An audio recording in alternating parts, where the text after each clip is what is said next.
Hello, everybody, and welcome to Final Show Films. I'm John, your executive producer here, and thanks for tuning in to watch or listen to whatever it is you're about to watch or listen to. In these trying times, we really do appreciate everyone that feels that we are worth their time, and we hope that we're able to give you something entertaining to while away the time as you spend it. We particularly want to thank those of you that feel like we're worth financially contributing to, particularly our $25 and up supporters on Patreon, who are Antitonic, Drevian Alexander, Cat Waterflame, Rowan Parker, and Samantha Bates. Yes, I read that off of a list. Thank you very much for supporting us. I know that in these uncertain times, finances are tough for everybody, so that you're willing to donate to us means a lot to all of us here, and we thank you. That being said, please sit back, relax, and enjoy.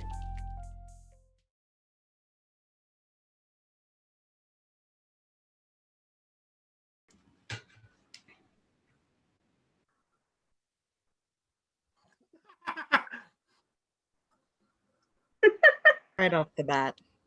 Can they hear you? Can they hear us? I'm a wizard. I cast silence. Oh, okay. Oh, no. Hey. The DM's not important to the show, right? That would actually be a fun session. Is the DM's on mute for the audience? And the players just have to Oh, no, they can hear me. Oh, I'm let loud. people know what's going on. There we go. Tell the story. There is okay. How do I sound now? I peaked when I turned it on, but I should be okay now.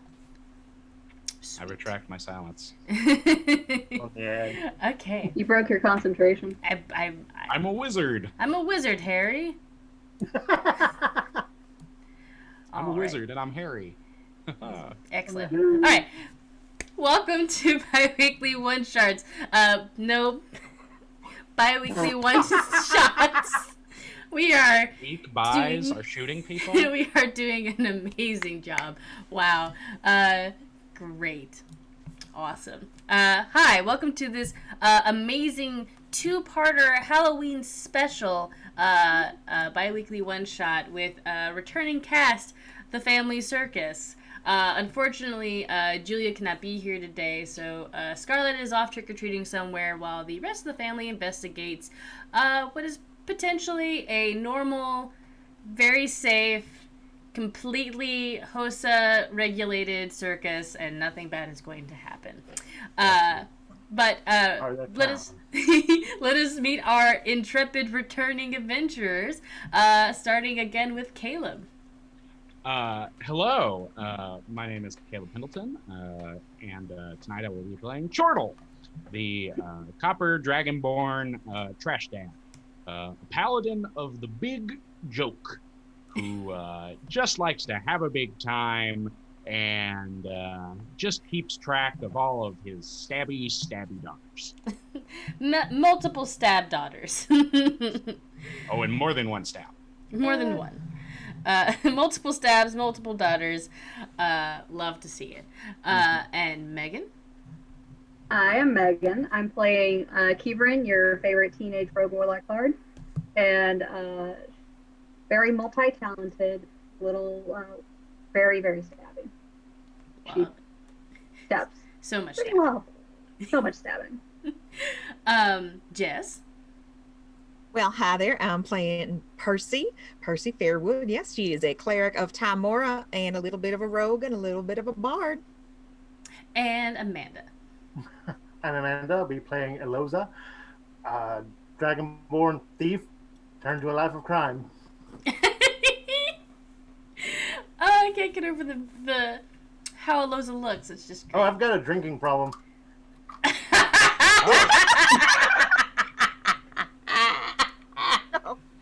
Please, Amanda, just take a DM inspiration. I don't want it Thank anymore.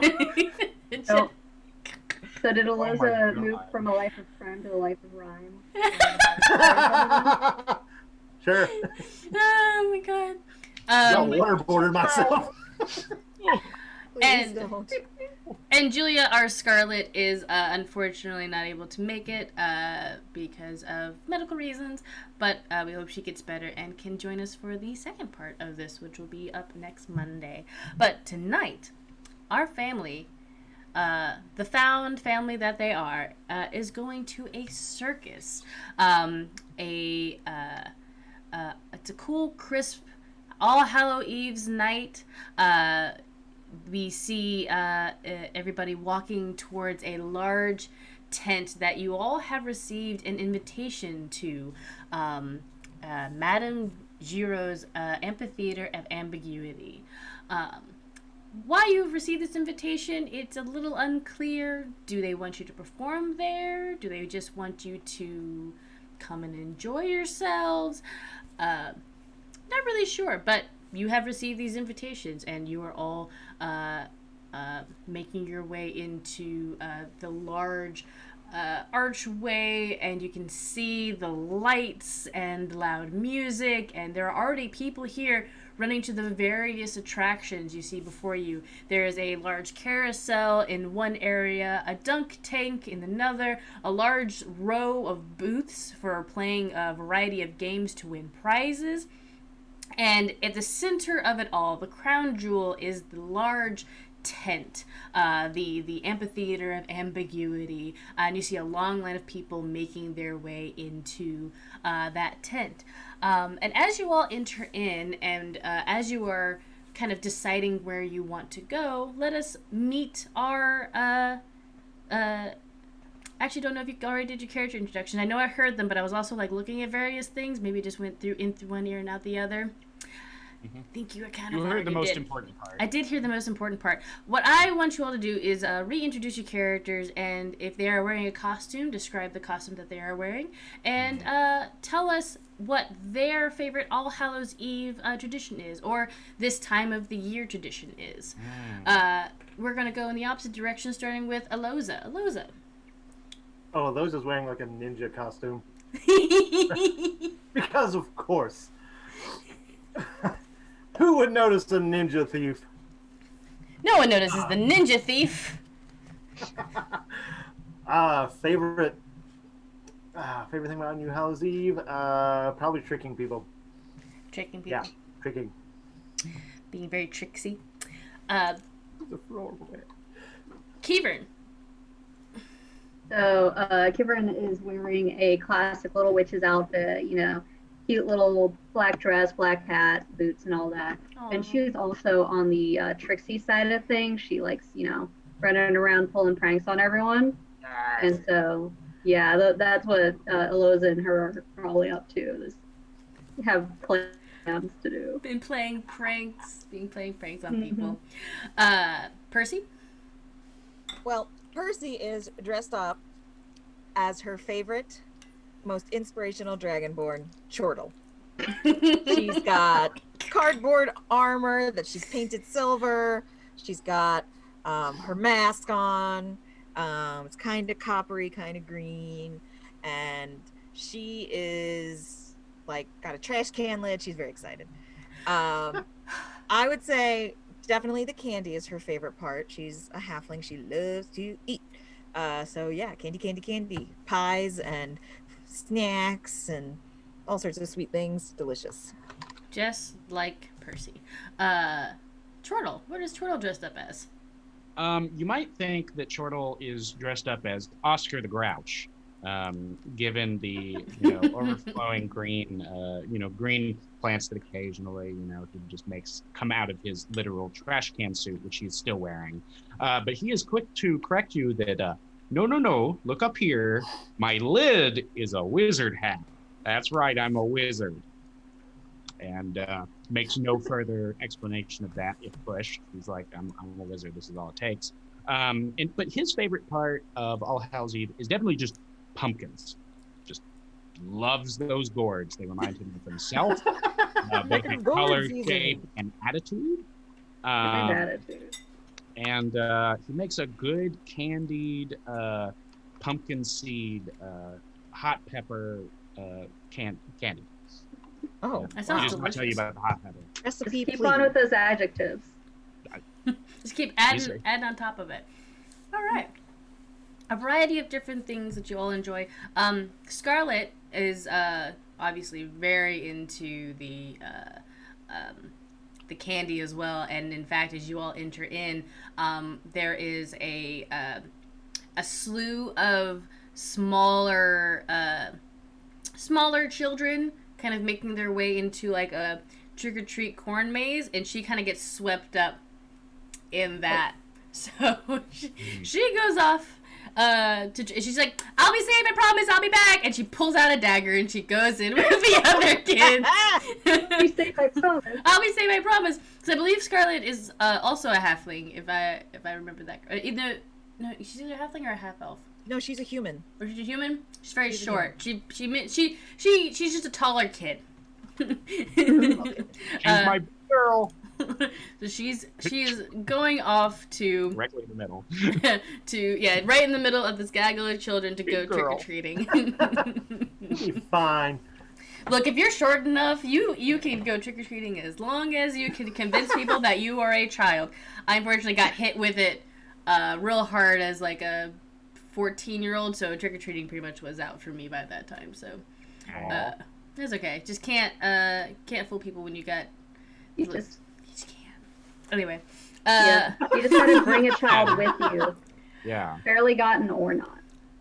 No, just like you have the fake kid just like hold it up like, all right, Timmy, say it. No, the adult part's the costume. Yes. And the kid controls them like a Muppet. Yeah. Oh wait, no, dressed up as Vincent Adult Man, and then you can run it for your entire life. Just gonna write that down. Don't worry about it. Anyway, so again, yes, you see this just pretty much a fairground with the large tent in the center of it. You hear people hawking for the dunk tank, dunk the beautiful Miss Menagerie, whatever that I guess is the title that they have for the kind of the show woman of the amphitheater. You do see a very beautiful woman that has already been dunked at least once already, so her hair is kind of like slicked back, and she's wearing like a one-piece outfit, and she's just like waving at people like, come on, try and dunk me, I love getting wet, come on over.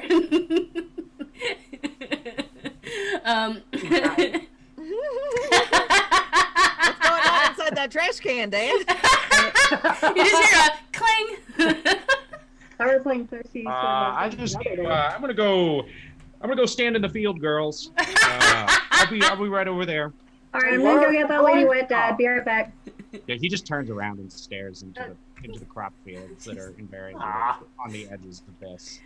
And then there's again the line of knock down the duck, fishing for goldfish, ring toss, those sort of games. Next to that as well, that people are hawking people to come in and try and test their luck, test their wits. There's a fun little carousel that is also taking people around. It's very lovely. And then you see the large main tent, and then kind of off to the side you do see that there is an arrow that points to the menagerie, which is another section of the tent, but it's kind of in the back. So there's a lot of different things. What do you all decide to do? I do want to dunk the lady. You do want to dunk the lady? Absolutely. I'm doing a dunk the lady. Go dunk the Charles lady. wants to sheepishly watch this lady get. Oh. All right, you go up to Definitely dunk. not be encouraged to do so. Definitely not. You go up to dunk the lady. The other gentleman there who's kind of directing people just says, all right, test your luck, see if you can dunk Miss Menagerie. She just says, I know you can get me the wettest. Wink, just like super over the top. It's just Know her? and she's just kicking her feet above this dunk take. Yeah, there's a little target on the side. The gentleman gives you 3 little softballs to throw, and you get three tries. So yeah, just roll me a ranged weapon attack essentially. To Is this a finesse? weapon? It is not. Make me proud. Okay. Chortle sits there, muscles flexing. I think Pride. Percy is standing next to Aloes, and she's just like nudging him, like. That is Pay a attention. 19. A 19. That, Yeah. Yeah, you square back and you throw it and you hit it dead center. Beep, first try, and she lets out a squeal as she falls into the water. And the guy laughs like, "Yes, amazing, good job!" And he reaches behind the dunk tank and pulls out a little like button, and he pins it to your shirt that says, "I got Miss Menagerie wet." I'm going to unpin the button Yeah. and kind of like try and get it into my dad's armor somewhere. Try to find a place. Just to like put try it. to get You it know, into. Y'all have long ago hidden magnets in this thing, so you can Yeah. dunk on me like a fridge. Like there's definitely like a kick me sign on my butt, but like Yeah, we've stuffed Mhm. tiki nuggets in there a few times. oh yeah, those are fun. Those are fun. Oh, don't forget the chicken nuggies. check out the trash can every now and again. You're like, oh, that's where all the nuggets went. All right. It's like why am I changing? Alright, so I had snacks. you give Dad your I made Miss Menagerie wet. Mhm. Yep. And Um, then I trot off whistling innocently. excellent. Would anyone else like to try it? Getting Miss Menagerie wet. She climbs back up and she flips her hair back and she's like, Go for it, Dad. What? I was Go for just it. partaking of the corn. Mm. Okay, just Be, but Yeah. I can't say no. my kids forced me into it. I guess. So they're Push it very over there. big. They're forceful. I'm just a dad. I'm just a wizard. So they he hands you the 3 softballs and yeah, make me that ranged attack. That is a 24. He really. With the really power of wants the to dad get her wet. arm that you know how to throw a ball. This is I know how to impress a lady. you know how to impress a lady. Again, like right in the center. She goes in with another squeal, and the guy's just like, "Excellent! Miss Menagerie is getting very wet tonight. Huzzah!" Grabs another pin and brings it over, and it says, "I made Miss Menagerie wet." I didn't realize this was going to be how it was going to be tonight, but Does he have like little like stickers for like each time you do More I made her wetter. wetter. You do it 3 times wetter. it's kind of like a one time button sort of situation. So we all do it. We all give him our buttons. Yes, everybody does it. Everyone gives Dad the button. You're gonna get the wrong idea. Is Percy going to also do the dunk tank? Sure. Yay! Everyone do the dunk tank. This is cool. You don't have to do the rest of the adventure. It's just you guys play. Just gonna play I was games gonna all sneak night. off while Dad was doing it for a second. But the second part is for it, so a lot of good feels. It was a ranged attack. Yes. Okay. Yes. What do I I love get? that you're basically trying to show me out. I got an 18. An 18. That also hits. It doesn't hit dead center. But it does hit, and it does knock her into the water. And it's just a lot of giggling, just wholehearted giggling. And she, Aloza, your turn. All right. Percy, you get your pin. And Aloza, make me that ranged weapon attack. And I get behind and rig it a little bit. Sure. Rig Hi. what? The mechanism, so it maybe doesn't So maybe Jody? it doesn't drop her in? go. It doesn't drop her in. Okay. Or maybe reverse it so it like tosses her up. Huh. Can I flip it? I was gonna say, can I cast guidance to help Aloza? But I mean, you maybe can. not. You can still do that. And then Kivrin, make me an intelligence check to see how you would be able to rig this. All right. Although I didn't actually hear how you Finally. rolled, so hold on to that. Keep it. That is a 15. A 15. No, a 15. So I think you're sitting back there and you're just like, you just put your hand behind it, just like kind of just sneak back there and just slide your hand in and hold it in. Percy, what does guidance do? So guidance gives you an extra D4 to add to one check. So yeah, go ahead and roll that, Loza.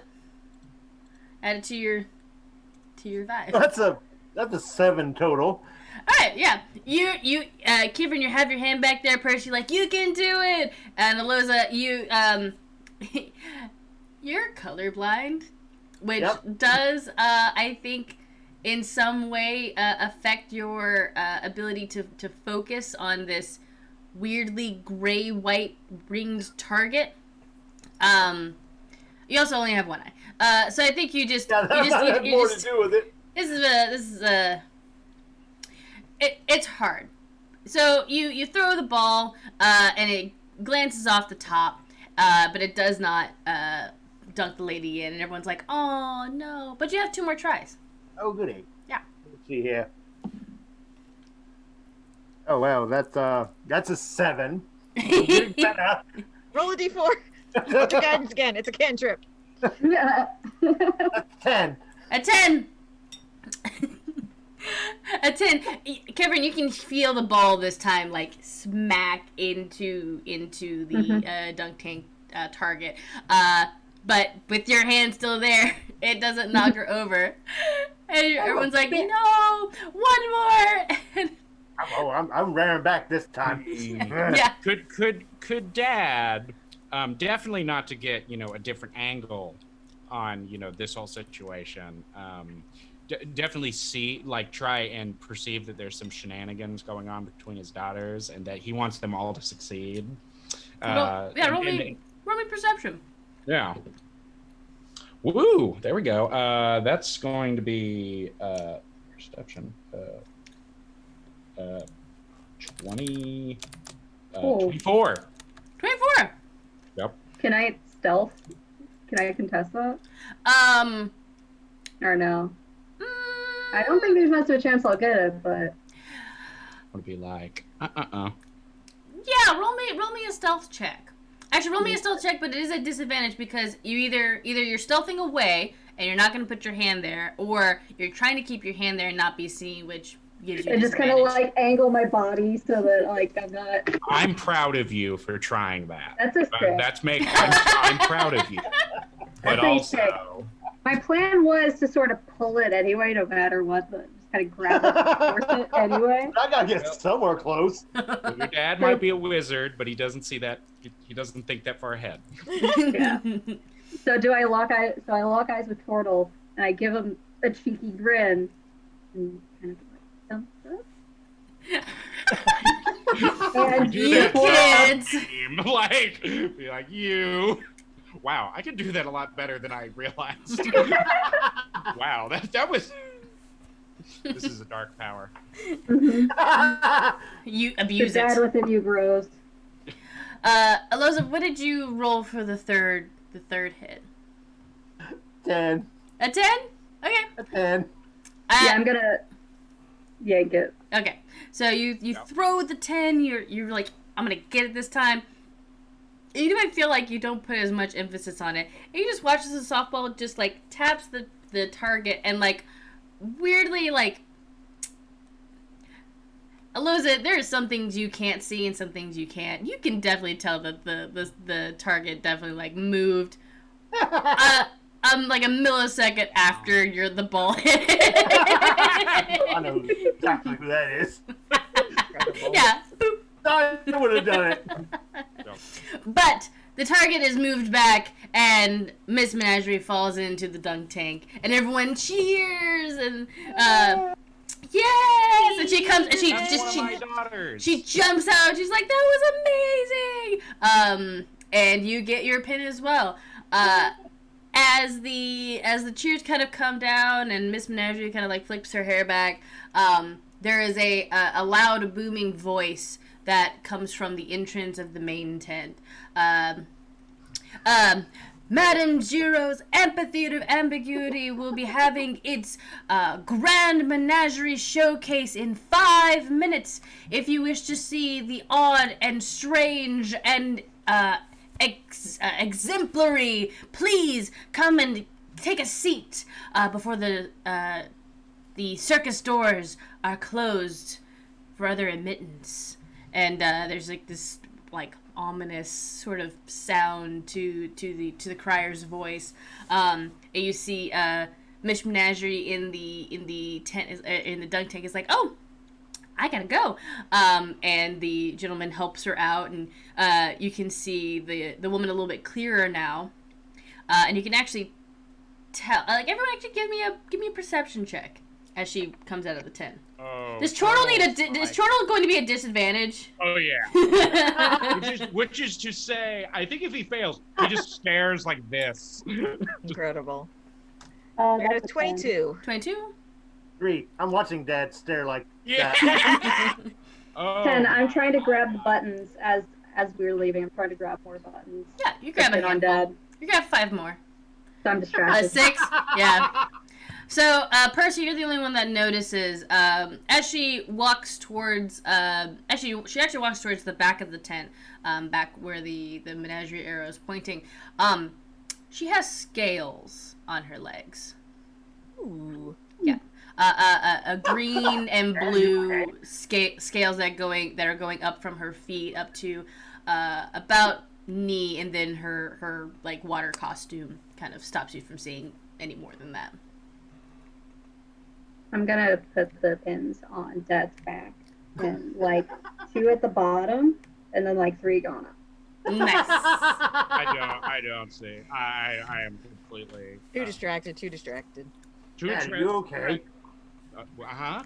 Are you alright? That. Actually, as she turns to leave, and again, Percy, you're the only one who knows her scale. She does turn to all of you, and she's like, "Make sure to get a good seat at the amphitheater. You're gonna love my show." Percy starts Yeah, nudging you again. will. Thank you. We'll sit a respectful distance. He is looking respectful. You don't want to sit in the splash zone?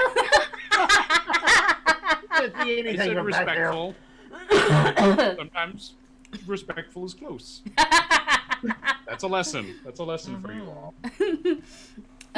So you all, I assume you all get in line to go into the main tent. I mean, you can still go and see some of the other attractions as well. What do you guys want to do? I mean, Percy would very much like to try for a goldfish. I do want to check out the games. Okay. Cool. So at the games booth, yeah, there is, so there's Knock Down the Ducks, Catch a Goldfish, and the Ring Toss, where you can get, like a small little toy. What do you guys want to, what do you want to do? Knock Down a Duck, Catch a Fish, or Ring Toss? Goldfish. Goldfish. Ring toss. Ring toss.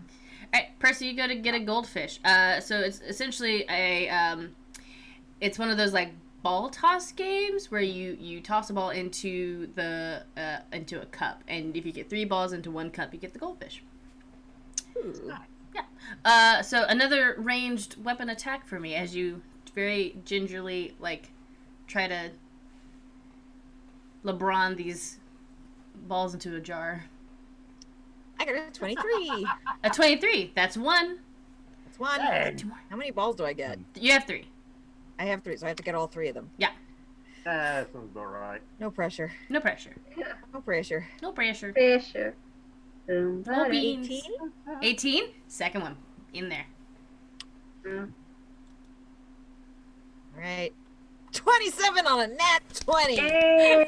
And I just got him. slow motion sinks it in there, and yeah, the guy's just like, oh my gosh, I've actually never seen somebody get all 3 in one before. Okay. And he scoops out the little goldfish. It's you know, about yay big. It's like one of those carnival fish, like it's gonna last you.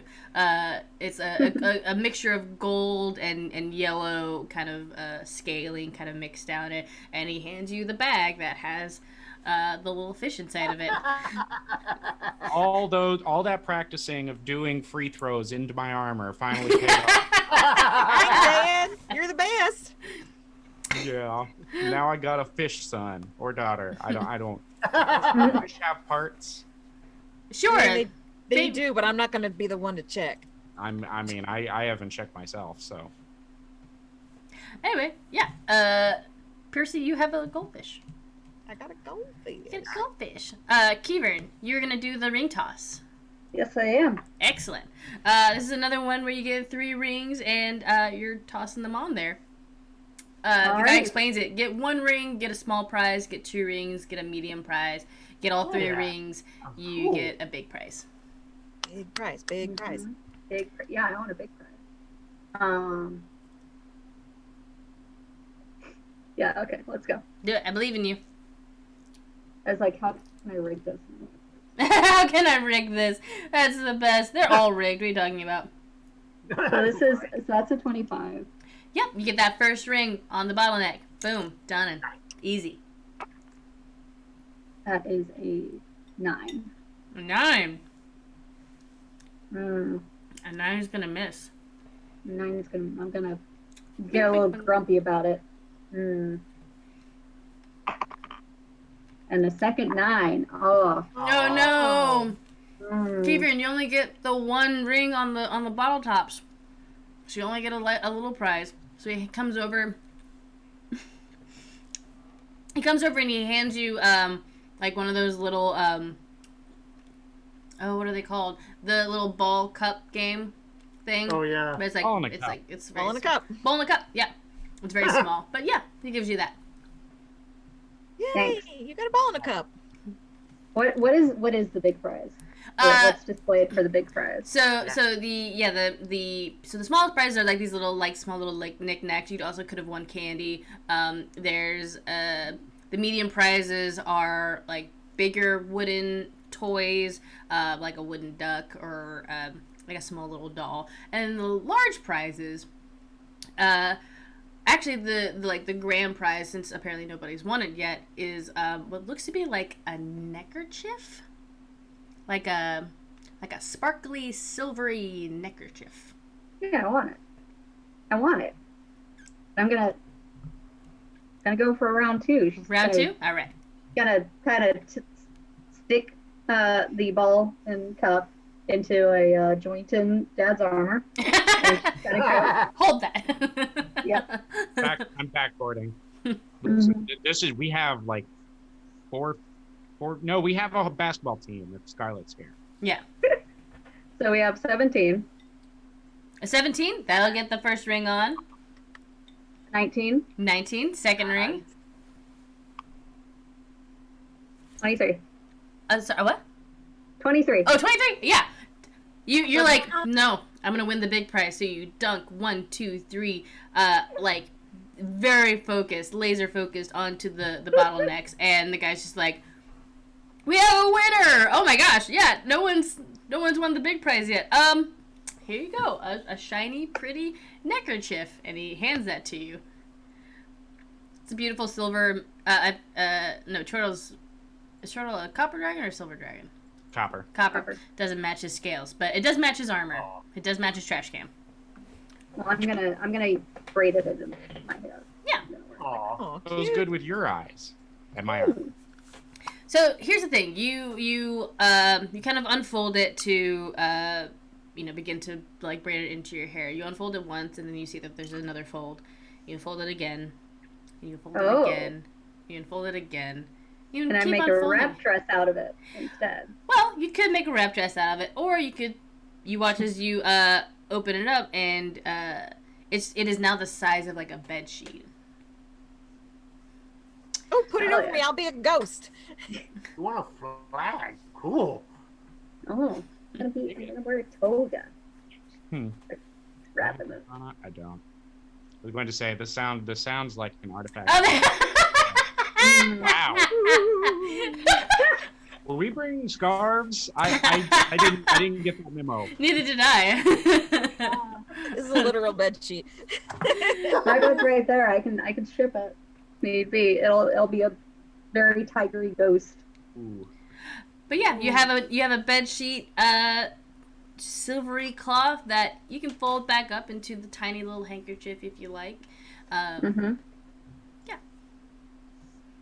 Cool. Do you put it back in your hair, or do you do something with it in its bed sheet size? I think I am gonna actually fold it back up pretty small and do it into my hair, but do it in a way that I can easily pull it out. Yeah. Because I might. Yeah. Eloza and Chortle, do either of you want to try any of the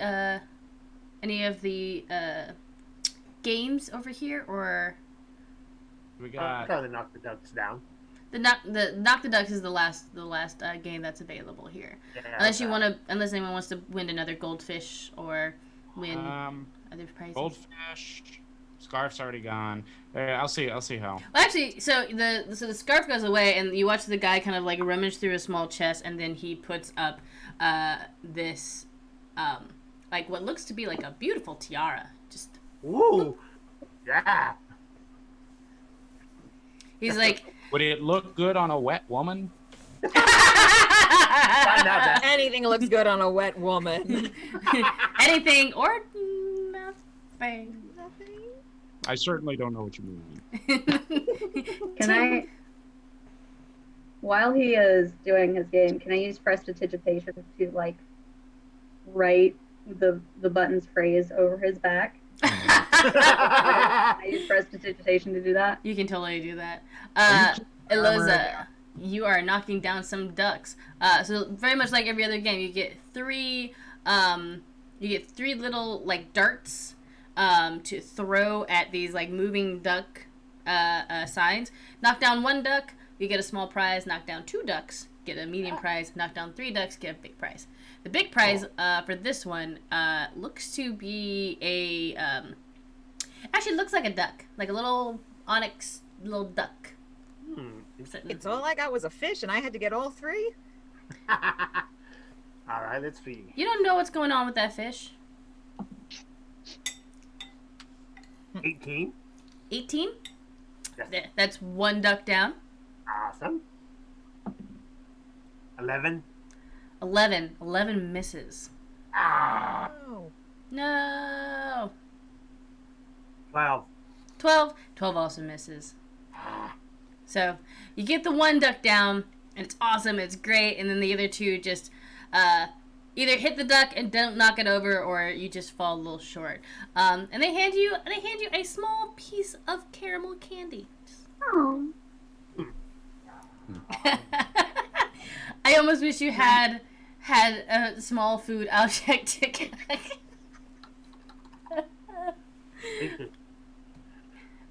What? Hmm? Huh? You're not gonna say.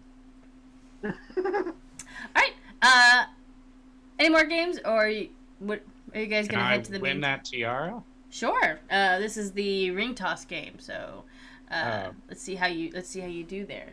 Okay, Yeah, I was looking if I had any magical ways to cheat, but I was actually looking at that too, and I was thinking about doing thaumaturgy to like do some tremors and oh, shake them. that's one. I actually did have one. Keeping up with the basketball metaphors, I have several different spells that are ensnaring strike, basically. And what I want them to do is basically alley-oop the ball into. Wait a second. Which one does the tiara win? You have to get all three rings on a bottleneck. Oh, okay. Yeah. Then yeah, I'm looking to like subtly like alley oop my rings with little plant hands. Alley oop myself. May I try? Yeah, absolutely. So, what are you using to cheat? To magically cheat? So the spell, the first level spell, ensnaring strike. Mm-hmm. Essentially, I'm reversing that a little bit, as in the thing is going to ensnare and like pull the inches. It's not going to save me from whatever I was thinking appropriate mathematical thing would be like a +1. or such things, but I don't know. I'm absolutely thinking that you cast ensnaring strike on this ring, and when you toss it, it is going to attempt to literally ensnare the bottleneck, like grapple onto it. So the DC will be lower than what it actually is. I also need you to make me a stealth check or a sleight of hand check, whichever is better, as you try to cast this, because you are definitely cheating. Yep. I'm trying to see if we got anything. He No? taught us 12. Wait, could I? ladies and gentlemen. No, I don't have any. He's so focused and not even on the game. Like he's not thinking. So he'll just stealth with his terrible stealth. Ooh. Does he like burst with plants? covered in pumpkin flowers? Like I grow a little pumpkin in the shape of a heart. So what did you get? So that's a 2 for my stealth. Oh boy! So you're just like, Wow, Dad. I'm going to cast this thing. I love it. Entanglement of love. Entanglements of love. So yeah, you cast that, and go ahead and roll me to see how your ensnaring strike does on ring toss. I did get a 6 on that. Or sorry, no. About how math works. A 16. A 16. Awesome. Yeah. You go and you throw it, and you're like, oh, it. You can see it. It's about to knock in there, and then you see a hand shoot out and knock it away, and he says, "Hey, no magic." I'm in love. I mean, what? Yeah, of course. Yeah, of course. I'm not a wizard. I'm just dressed like one. He's a trash can. Yep. I'm a trash He's can. for sure not a wizard. He says, but your first ring gets knocked away, and you watch it like ensnare the ground beneath it. You still have your other 2 rings to throw, but without that first ring, not gonna win the tiara. Unless you want to make a plea. Well, plea. Oh boy. To I've the been to the denying this all carny night, running haven't the I? to the man running this game. Do you make a plea for love and wet ladies? Please. That tiara shimmers like the water off her back. Like the surges that happen both in the tank and in me. I'm sorry, this poetics, I do not know where it comes from, but it has taken over me. I am but a humble trash wizard. I'm going to support his argument by rearranging all I got the lady wet buttons into a heart, and then I'm gonna wipe off my prestidigitation of the wetness on his back, and then just be like, just a man in love. All comes back. She gave me these great jewels. I need to give her something in return. Please, I don't have much time. Think of their future children that aren't us. We need a mother. I'm badly. getting old. There's Flexagreen all over my scales. Yeah, didn't you see? Look, he's resting. Which is to say I'm blushing. Like, just crazily. Green blushing. That's adorable. I love Oh it. my god. But yeah, I can make a performance check. I don't want performance. I want persuasion. But you have advantage because your daughters are here rooting for you. They need a mom. Damn it. Me too. I'm gonna get myself a Just wet roll wipe. on what we have. All right, that is a 19. 19. The guy's like,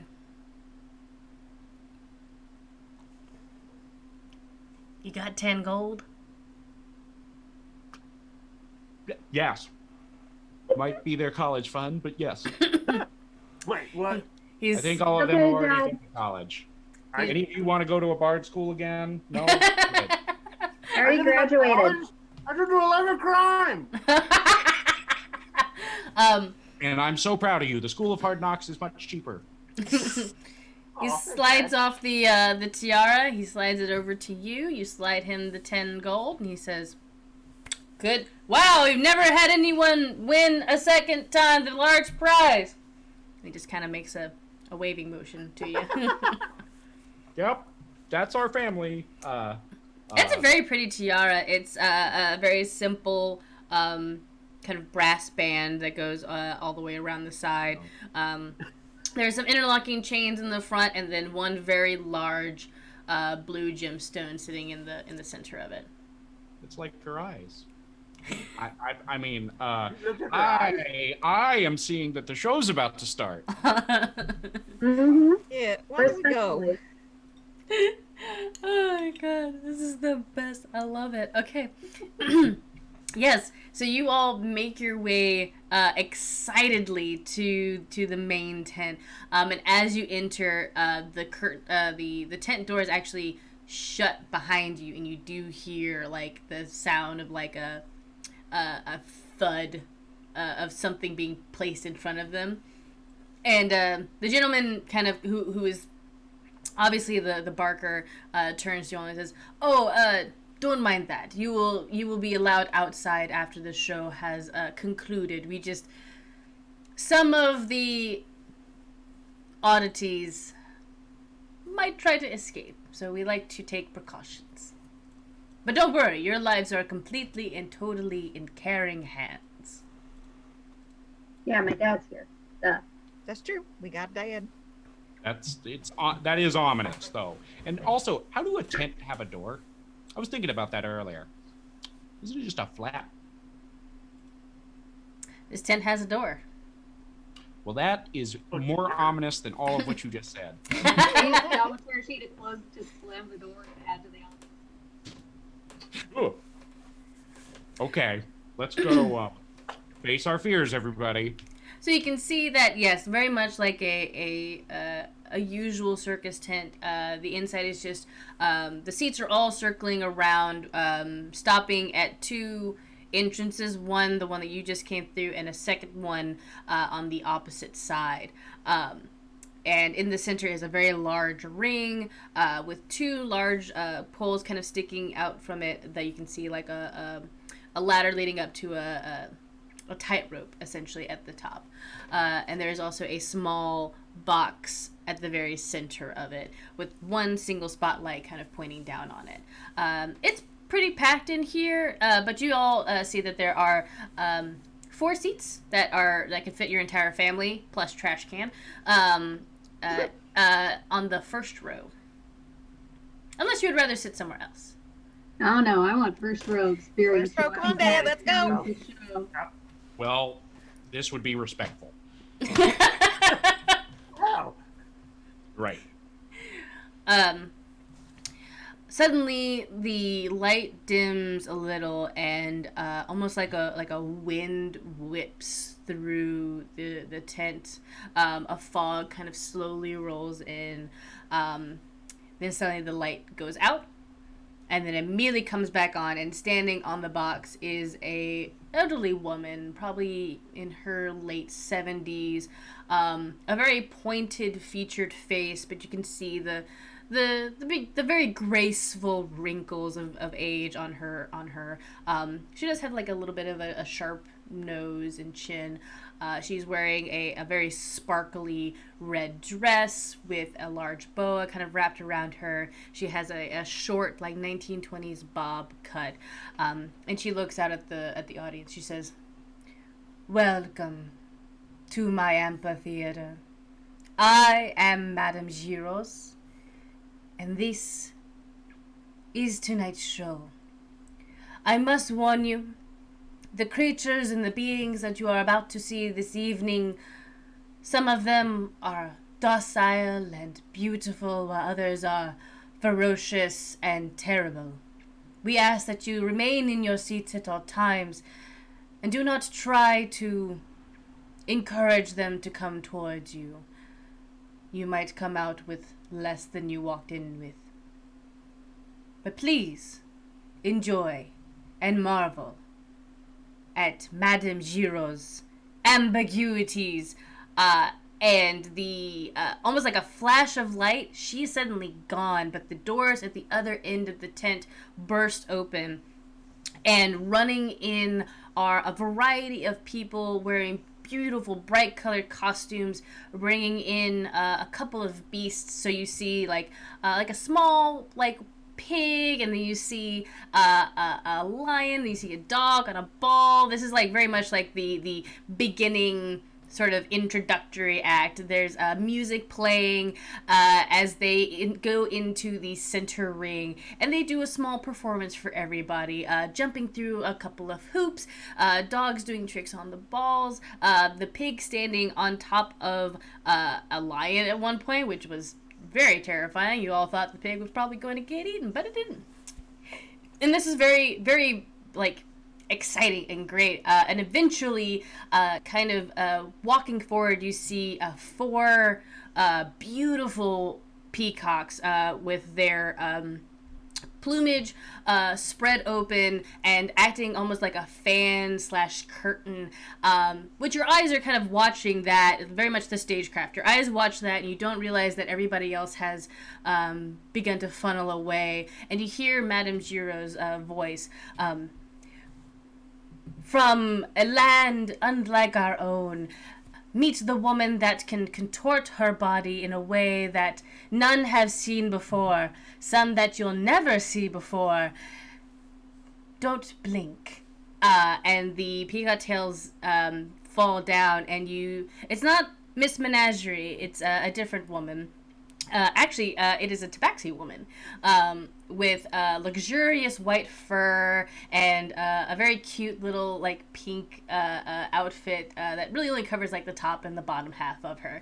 And she begins to do a small prance dance around the middle of the ring, and then she starts to contort her body. At first, it's just simple back bends, bending forward, kind of curling her legs in a way that touch parts of her body that should not be touched in that way. And then you watch as her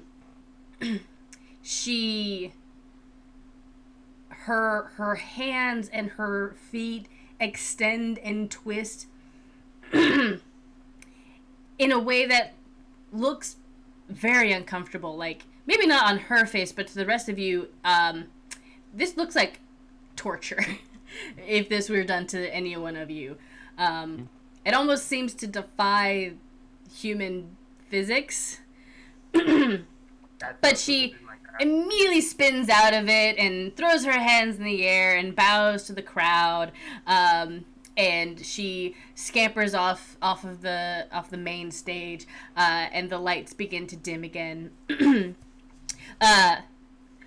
Coming from the far reaches, meet a man none like any you've seen before. So strong, so agile, almost like a tiger. Which is funny because the last woman that we met was very much a cat. But then this man walks in, and you can see this Goliath man just ripped, just 7'5", built like a Russian shithouse in the snow, just immense. And he's wearing this tiny little loincloth sort of thing, so you can just see all of his glistening, stony body. Percy's oh, hello. Percy, how big are you? Oh, I think she's 2'10", honestly. Why is everyone in this circus so wet? Do they have a leak? I think so. I think they do have a leak. But you watch him come in, and then you see five people haul in what looks to be this large brick slab and set it down. You hear the thump of it hitting the ground, and you just watch him look at it, and he reels back a hand and he smashes it in there once, and you see a large crack go through it, and he reels back a second time and smash, and a second crack goes through it, and he brings both hands down, and it splits perfectly down the center. He then takes one half of the slab and he raises it up and holds it up with only one hand, and everyone begins to cheer and clap. And then he holds up a hand, asks for a hush over the audience. As he's still holding up the one slab with one hand, reaches forward with the second hand to lift the second slab. You see him strain. You see him actually begin to grit his teeth. And everybody give me an insight check. Ho ho ho ho. Dad's pretty good at those. So 19. 19? 5. 5. Got a 26. 26. Sorry. I got a 15. 15. We are all very focused on this muscling down. Everybody's focused. Eliza's so focused though that he's just like, how? But the rest of you watching this great feat, you kind of just for a moment see his body like shudder almost in a way that bodies are not meant to shudder. And then you see his muscles grow larger. Not like he suddenly gets more stone, like more like his muscles just get like an extra, like someone shot him with some like more steroids or something. More school. And then he lifts up the second slab and holds them aloft in both hands to the cheers of the crowd. And he very slowly walks them to the back of the tent. And you can actually hear when they get put down. There's a very audible like thump in the back of the tent. And then you hear Madame Jira's voice, and rounding out our first half of our show, please welcome to the tent. You actually see a large pool being slowly brought in. The queen of the deep, she who captures men's hearts before she consumes them. Our Miss Menagerie, Nia Byloson. And springing out from the pool is Miss Menagerie, which now you know her name is Nia. And she waves to the audience. And she actually does she does the cursory kind of look around the audience. And she does see you guys, particularly Chortle, because your trash can just keeps catching the spotlight, and you are bright, sir. And she sees you, and then she gives you like in your direction a wink, a very obvious like. Mm-hmm. And she, does some water acrobatics. She, does some flips and tricks and everything. And then she comes out of the water. And now you all can see, now that she's not wearing the simple one piece, she's actually wearing a much more revealing outfit. You can now see, everyone can now notice her stomach, her thighs and stomach and arms are covered in those blue and green scales. And then she begins to sing. It's a beautiful voice. It's robust, and it hits your heart, and it makes your body tremble. And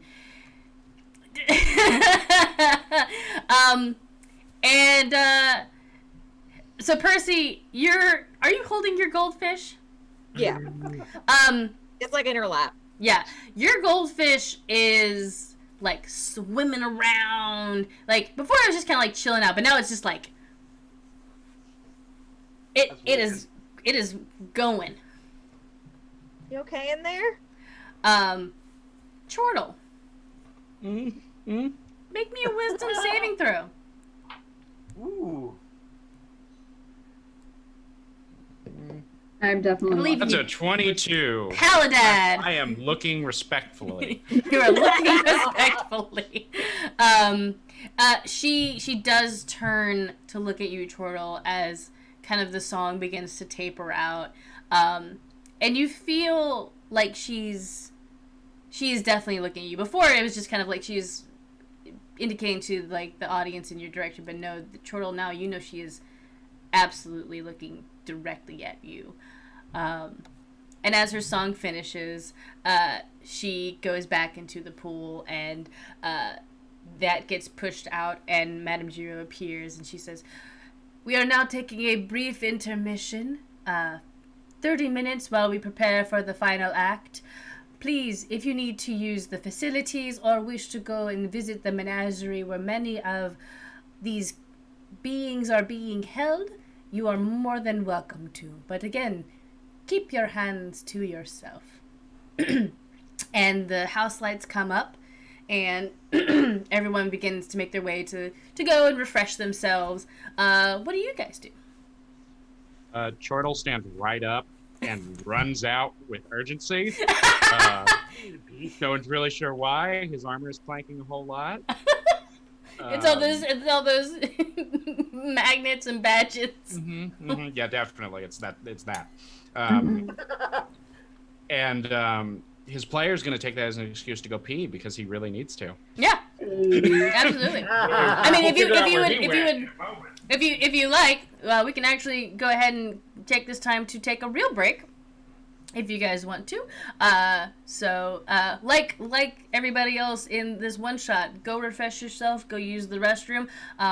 Make sure to get some water, because it's gotten hella wet but also hella thirsty in this one shot very quickly. We will be supposed to be awesome this game. That happens sometimes. We'll be right back in about 10 minutes, so we will see you on the other side.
And they can hear you now. And we're back. Oh. So yeah, welcome back. Hope you got some water. Hope you got hydration. Hope you got to use the facilities. Any of those other things that you usually get to do when you're on break. And now we return to our wonderful, illustrious family as the circus is taking a quick little intermission for everyone to take care of themselves. I imagine that you all have probably done those various things, but what else would you like to do in the 15-minute intermission? I want to sneak backstage. Yeah. I guess I'll go too. I'm gonna go stop them. I'm gonna go Ran off to stop the them. bathroom. I saw Dad run off to the bathroom. I was going to take that opportunity. Well, you know, it's so strange. You find him right by the back door, rehearsing. Ow. Mm-hmm. What are you all doing here?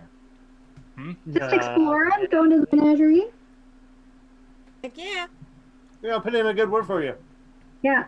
Well, I better make sure you all don't get up into too much mischief. Oh no, we'll be very respectful. That's right. Mm-hmm.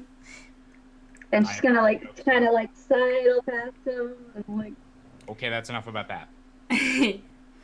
So is everybody going backstage? Yes. I think Excellent. so, yeah. So there are, so you go backstage and you actually see that there is a small kind of like hallway built in, like a tunnel almost, built between the back of the large tent and the menagerie tent.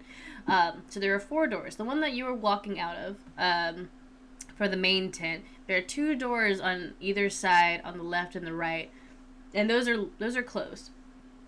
Excuse me. And then you can see, only about 15 feet ahead of you, are another large set of doors that are also open, and you can see the sign above them says menagerie. So, Yes. you guys walk towards the menagerie. Absolutely. I Excellent. think we do. So, you guys make your way towards the menagerie. And you can actually see there are a few people in there also kind of wandering around, looking around. And it's kind of like a maze almost. Like, you know, when you go to an art installation or something like area, like you can walk through the entire thing, but areas are kind of like, they almost lead you through it to show you the various exhibits. So as you enter in, you see the Barker gentleman. He says, welcome to the menagerie. You're welcome to stay and look at all the wonderful fine things before the show starts again.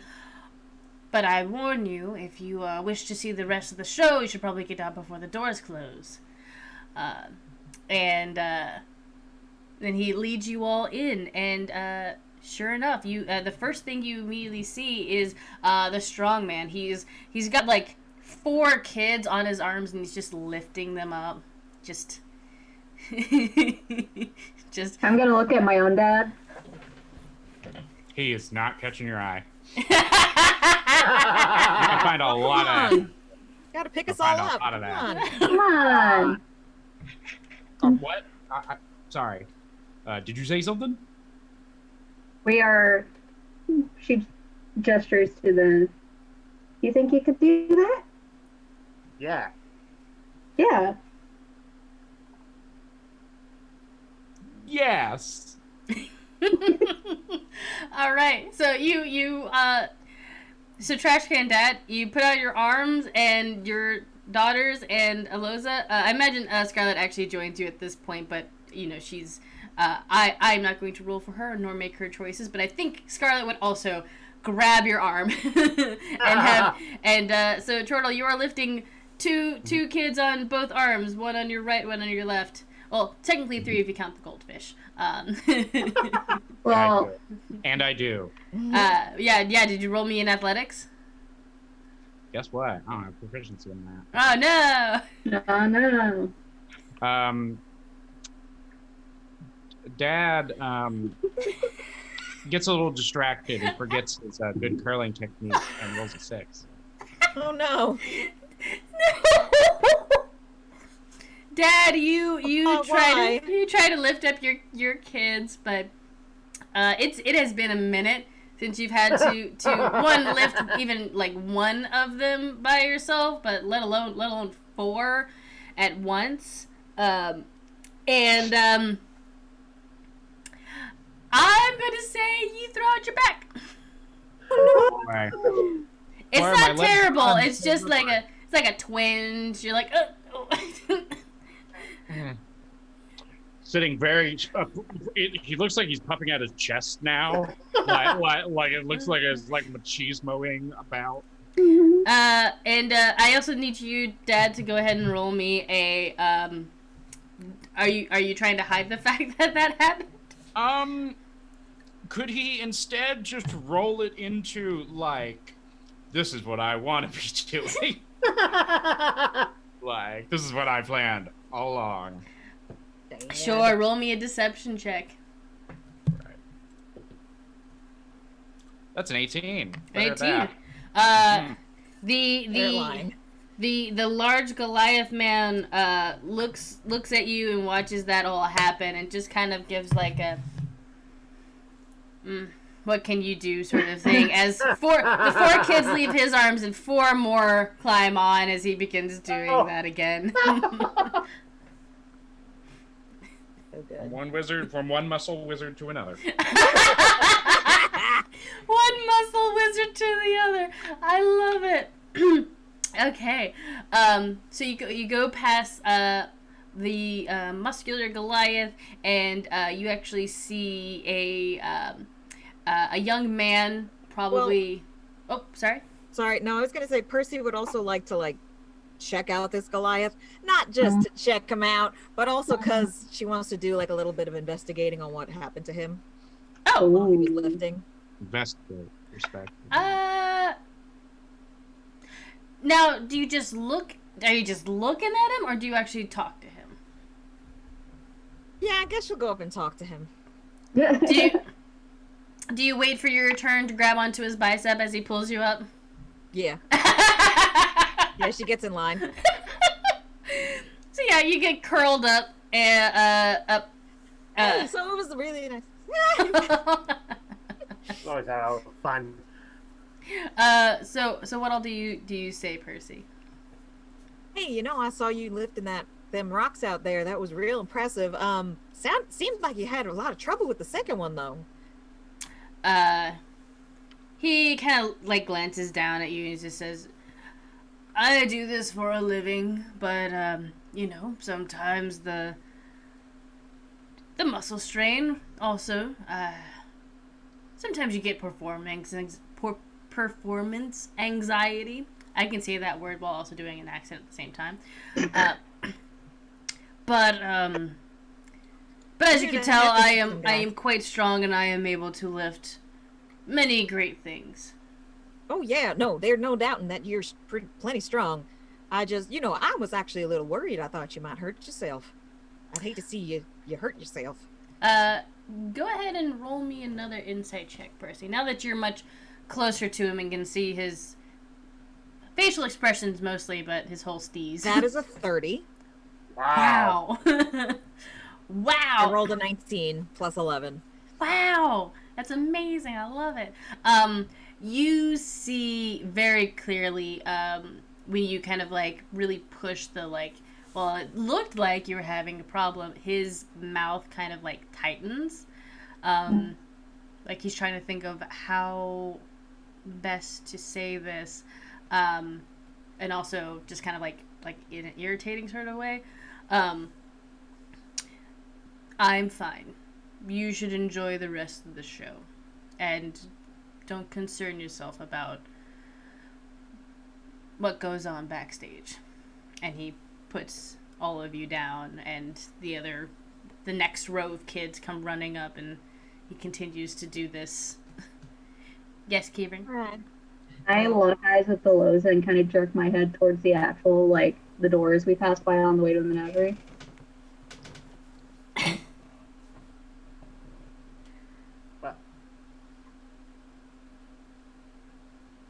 Oh, No, this is Kieran and Eloza.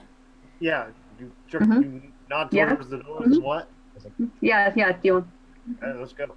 All right, Kieran and Eliza, make me stealth checks. See if you stealth away from the rest of your family.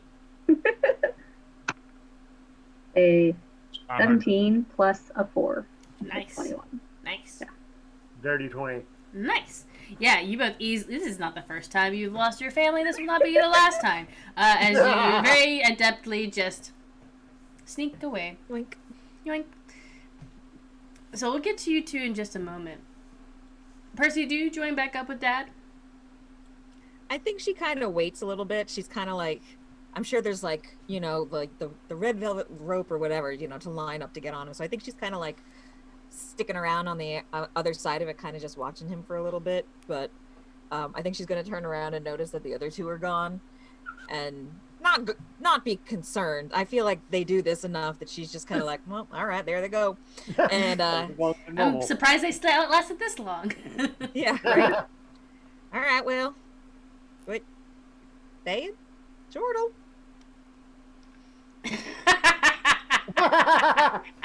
Hey, just walking it off a little bit. What's going on? Yeah, well, won't keep going. Like, where are you going? I'm just making sure you don't go nowhere bad. Mm-hmm. The rest of the menagerie. And more yes. stuff. Yep. Oh, hi, kitty. Lead the way. Clink, clink, clink. I'm gonna get that clinking checked out, Dad. Just getting old. Clinking, yeah. Clink. So, Percy and Chortle, the two of you make your way around the next bend of this maze of the menagerie.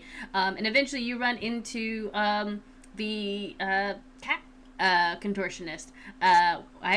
Wow, I didn't realize that would have been alliterative. Cool. There we go. And she's just sitting in like a lounge. She's just like waving at people, and just, you know, just being luxurious. At some point, she does like reach down to like touch her legs, and then like kind of does that cool thing where you kick your legs back around, like you lean forward, and then your legs go out from underneath you and like touch the back of your head. Yeah, it's pretty cool. That ties Chortle's eyes in knots. Just like, how? How? Got no bones. That explains it. Yeah. Man. So, you go past this bin, and then you see another young man sitting in a chair, and he's got some food in front of him, like a variety of like walnuts and cashews and almonds, and kind of waits for a crowd to come around, and he brings up his hands, and you see that they are like lobster claws, like actual lobster claws. And he puts the walnuts in both lobster claws and just snaps and breaks them and begins eating them, kind of giving everybody a cheesy grin. I love Goldfish it. has changed, daughter. Right.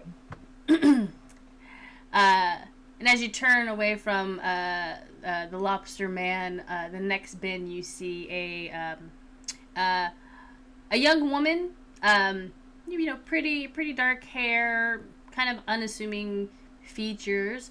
As the two of you kind of come around, she looks at Percy, and she kind of cocks her eyebrow, and then slowly her features change until she looks like a very tall Percy.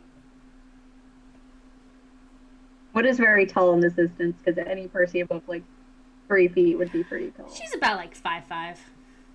So a 5'5" Percy. So Percy, we're a human. This is what Percy would look like. Percy kind of looks up. She goes, "Damn, I'm cute." Yes, I am. And then she looks over at Chortle, and then her features change again, and her snout grows wider, and she fills out just a little bit, and she turns into a greening copper dragon. Shorter than me. It sounds like Yeah. keeping the same height. No, yeah, Oh, she so stays the same height. Okay, so she's a shortle. Got it. Yeah.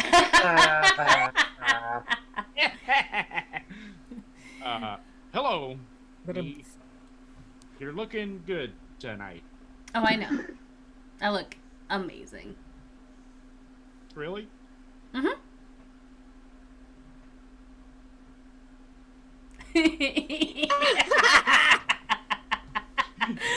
Here's back pop a little bit. Finally! Got that kink out. Well, at least one of them. That's a good trick. That's a good trick. Ooh. Well, Percy, you got business? Show's about to start, I think. You say that, Chortle, and I mean, there's more maze and more menagerie to go. But as you say that, you then hear the lilting song of Nia coming from further in the maze. My eyes immediately open wide, like dish plates, just terrified of himself around that. I've never felt these feelings before. Blows.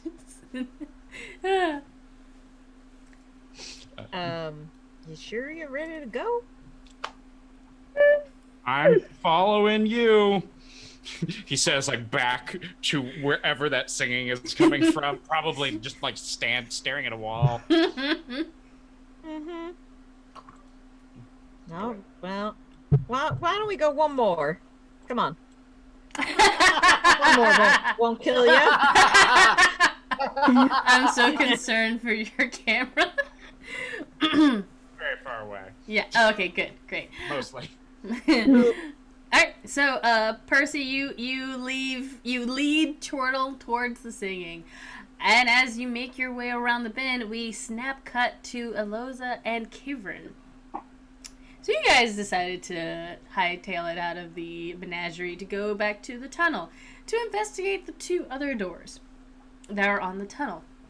Which door do you go into? The one on the left or the one on the right?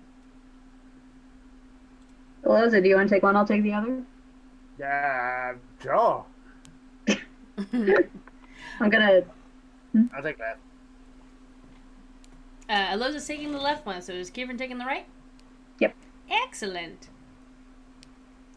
Jiggle the handle. Jiggle the handle. The door is open. All right, cool. Easy peasy. Great. I. So long. Yeah, I'll try to open it. Walk on in. Right on in. Yep, your door is open as well. Excellent. Three-way split party. This is fun. Nothing bad's gonna happen here. Kieran, you walk into the right side of this door, and you actually do see this is the real backstage of the circus tent. You can see a couple of people milling around, many people getting other people into costumes, setting up the next act pieces that are going to be going out. So why don't you go ahead and give me a stealth check, unless you just want people to know that you're back there. Hey, folks! Stealth it up. Have any need for a tiefling anywhere? No. Do y'all need? I'm ready to join the circus. It's an 18. An 18. Yeah, it's dark back there, so you easily duck behind one of the boxes, and people kind of pass you by. So as you kind of duck behind the boxes and begin making your way through there, it goes pretty much all the way to the back. Pretty much this is where the back of the seats would be, and it goes all the way around. Are you kind of walking through, or are you sitting here to just kind of observe? I'm gonna observe for a little bit. I want to kind of see what they're preparing for and what's kind of like going on, and maybe see if there's anything I can like slip into and futz with. Sure thing. So go ahead and make me a perception check. All right, cool. I got a good in that. So that's a 5 with the 7 is a 12. Excellent. So you are looking around back here, and you actually Respectfully. there's a couple of people putting on costumes that are running past you. There's a few small set pieces, but what really catches your eye is what looks to be like a 10-foot tall crate that has very large bars kind of on it. And there's something inside of it that is covered over. Kieran, you think you could probably squeeze into those bars if you really wanted to. Oh yeah, that's exactly what I'm thinking. Yeah, I'm gonna get in there. Excellent. Go ahead and make me an acrobatics check as you try to Yes, I try to shimmy. as you try to vibe your way in there. 21. Wonderful. You vibe your way into this very large barred off crate. And I assume you're going to sneak under the little covering there to see what's underneath. Gotta stay stealth, man. That's the perfect hiding spot. Mm-hmm. You don't have to roll me a stealth check. We'll keep the other one there. So you sneak underneath. We'll be right back. Aloza, you went the other direction. I did. Go ahead and make me that stealth check. As also on people on this side are making their way around, doing various backstage type things. What are you doing? 16. A 16? Oh yeah, with a 16. I rolled a 4. Wow. Yeah, no, it's dark back here, and thankfully they are all distracted by their job that they are doing. Some people are putting on costumes, but it's very similar to what was happening in Kieran's side. And just like on Kieran's side, there is a large crate-like object with bars about 10 feet tall, but looks to be something inside of it covered in a sheet. Oh, hell yeah. People only keep valuable stuff behind bars and things, locks. Hell yeah, I went in there. Awesome. Aloza, I will say that it's probably going to be a tougher squeeze for you to get in there, but you can still make me an acrobatics check if you want to squeeze on through. Oh, yeah. Oh, good. That's a nat 20. Excellent. Yeah, you're just pop right on in. This is nothing. So yeah, you pop inside of this crate, and I think the two of you simultaneously pull over the sheet and see what's inside, or go underneath it. What you find in this crate are two large beings, red skin, large horns, glowing red eyes, and when they see you, they let out this blood-curdling roar, and they try swiping at you inside this tiny little crate. As they throw off the sheet and their wings try to furl out inside of this tiny cage for them, and you realize that this is a demon. This is a whole ass demon inside of this crate. I don't know what I'm afraid of more. The demon or Dad finding out when I've done this. No, Dad, I should have listened to you. Kieran, Very proud. You're getting into shenanigans. That's like one of the tenets of my religion. Kieran, does a 18 hit you?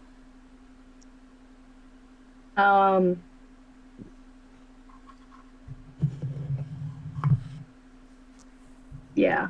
Yeah. Yeah. You are going to take 15 points of just this claw slamming you into the bars of the cage. Very similar to you as well, Aloza. Your demon on your side. Ooh, does a 22 hit you? Yeah. But for less damage. You. Well, that's not. 3 plus. Did I say? Yes, I can do math correctly. 11 points of damage. Yes. as it also slams you into the back of its cage.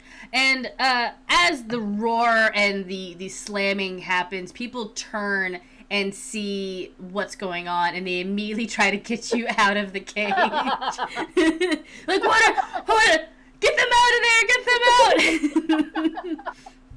them out! So very quickly you are removed from the cage, and Kieran, you are being held by your shoulders. Aloza, you are being held by your arms. As the demons are being kind of coddled by. You see one gentleman kind of walk up and begin speaking to it in Infernal, and it just kind of like huffs and snarls, and smoke kind of comes out of its nose. Same with the one on Aloza's side as they are kind of calmed down. Is it just like normal, like cooing, like calming stuff in Infernal? I understand Infernal. Yeah, you do. So yeah, Kieran, you understand that it's the handler is essentially telling it like, hey, it's okay, calm down. Remember what we told you. As soon as you're done with this act, we'll send you back to your world. You're doing great. This show is going to be a real showstopper. And just remember, we summoned you to do this. Noted. Yeah. So you two, Aloza and Kieran, you two find yourselves being taken to Kieran, you get there much faster, so you're the first one into this, what essentially is like an office. And you see Madame Zero sitting in the chair, kind of looking at you very sternly, and eventually Aloza, you join them as well. And then the three of you are in this room, and she just looks at the two of you and she says, now, what were the two of you doing in my backstage? In the cages with the demons? I would love to hear this story. And before you can answer, we are back to Percy and Chortle, as the two of you are going to go see what's up with the singing. Mm-hmm. I imagine I'm being pushed with my heels in the dirt by Percy. You gave me Heelys clandestinely at some point, and I've yet to figure out why you can push me so well. I just think you're strong. Do an unarmed strength check. Yeah. Skilled strength. Oh, I got a 4. Okay. Yep. Yeah, you're pushing them, but those I don't Heelys know. are just going. Yeah. I'm doing this. It looks like you're doing it. No, I don't want to go see the pretty don't scoot water me. lady. Don't scoot me. Oh, not towards that lovely, beautiful voice that is obviously attached to a beautiful face. A beautiful, Maybe scale? respectable body. Yes. I'm a respecter of music. Mm-hmm. I'm a wizard. I know things. So as you are pushed around the corner, sure enough, you do see a much larger tank. This one's maybe like 12 feet tall, completely filled with water, and sitting inside of it, just swimming around pleasantly, is Nia, and her hair is flowing around her, and she sees you all walking up, and she kind of like presses herself against the glass, and she waves. Well, hey. Hi! Wow.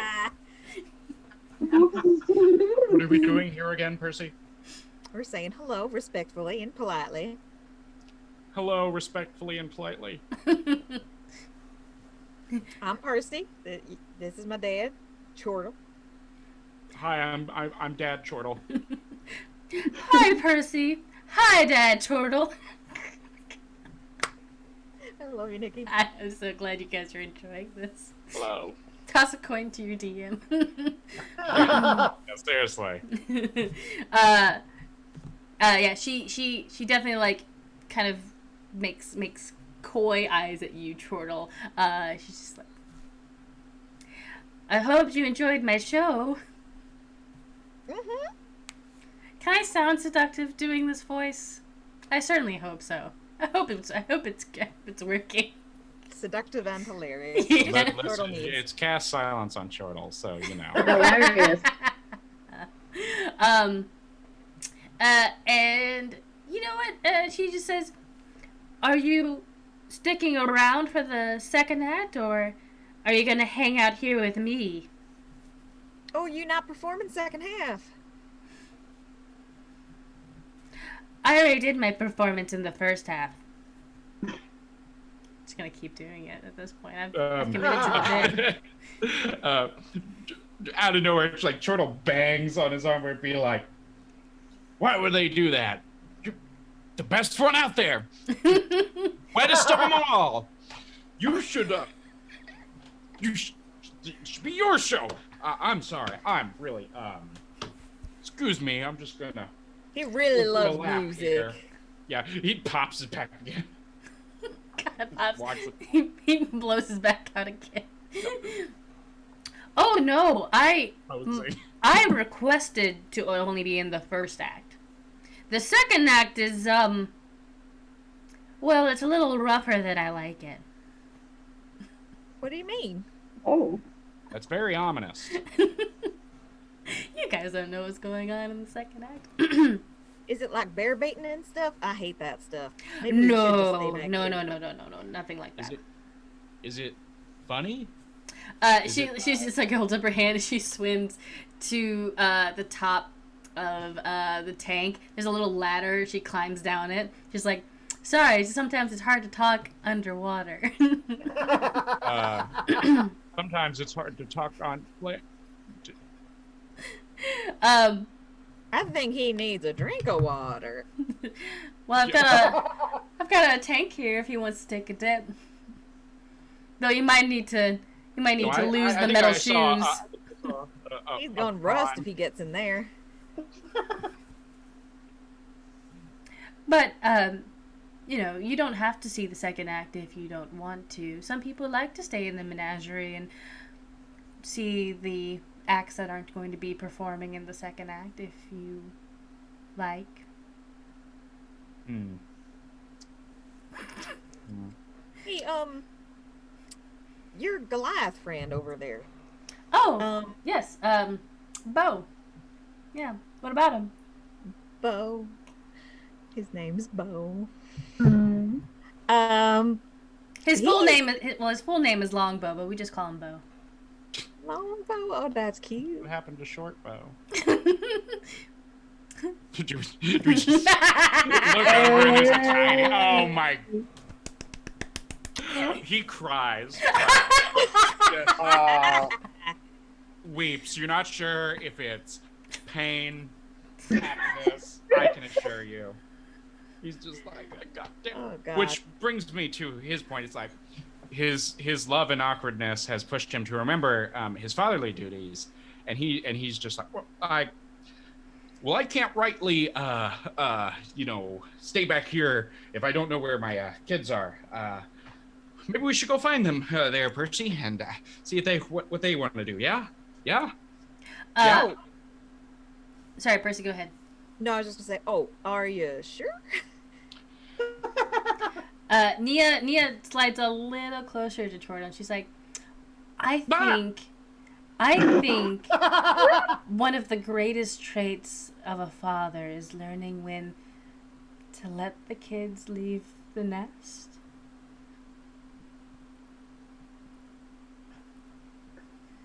What does that mean? I keep them in a house. If you want to go search for your kids, which I love kids, by the way, that's fine. But if you wanted to say, sit here and keep me company while the second act happens, normally people just kind of walk by and knock on the tank, which is very annoying, and then leave. So it'd be nice to have someone to talk and tell jokes to. Tell you what, Dad, let's have a compromise. You sit here, you're looking a little out of breath. You rest, and I'll go find Eloza and Kibrin. How about that? Okay, bye! heard none of that. Percy He- does. him down. He sat hands above the covers, and Hands above the cupboard. What? He sits down, his trash can just kind of comes up. I just want everyone to know where they are. Not doing anything. Just God, Handshake. that's handshake. hands only for comedy. Your hand at the level of your eyes.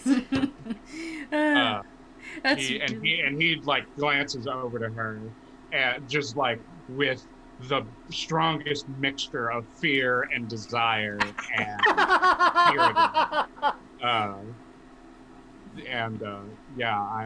assuming she's the sort of person who would give a playful wink that would probably kill me. Oh yeah, absolutely. Yeah. Yep. But she's like, "Are you thirsty?" Yes. Very. she goes around her tank and she pulls out like 2 soda bottles and she pops them and she Oh. hands you one. What a poppin'.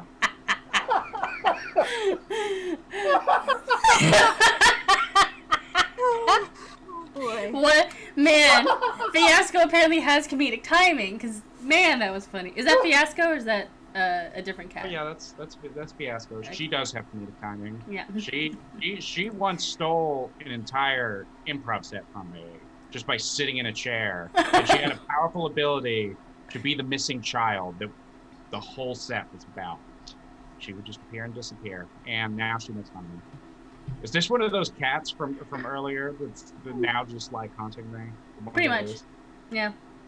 I need to go find my thing. Dad's gonna sip his soda pop like a good boy would do. Yeah.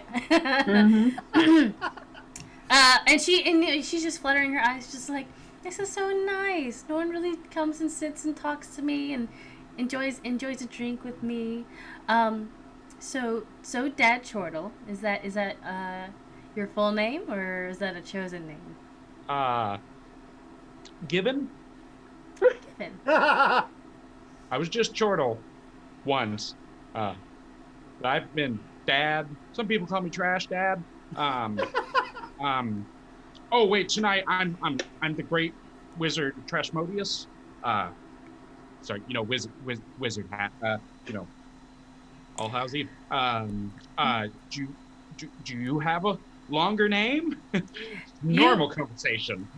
She says, I do have a longer name, but if you look kind of like that and you're also a wizard, wouldn't that make you a lizard? And Chortle is done. Chortle is out. One shot at him. And coup de grace to Chortle. I've been holding on to that all night, and I'm so glad I waited. Well Can I done. give the DM inspiration? Yeah, right. Yeah. Can we- Nah, I got a pretty Can we lady. hold a congress real quick? I got a Force pretty. it on her. No, it's fine.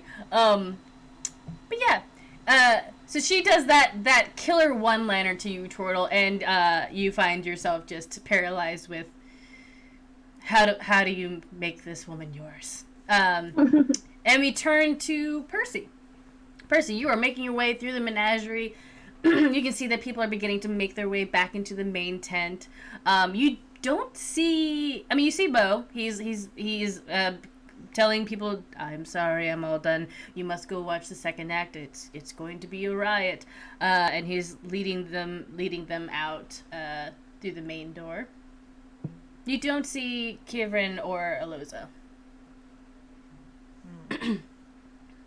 Hey, Bo, hey, Yes. hey, you ain't Yeah. seen a tiefling and a dragonborn go wandering nowheres, have you? I've seen a few people today. Are you speaking of the 2 that were with you earlier? Yeah, my brother and sister. I have not. Okay. You doing all right? You gonna take a break now? I am going to go rest a little bit, yes. Is there... do you need help finding them? I mean, it would be very obliging of you to give me a hand, but I wouldn't want to keep you from your rest there. Percy, he leans down, literally does the the crouch that you do when you are very, very, very taller than somebody else to look them a little closer in the eyes. He says, "Do you wish to ride on my shoulders?"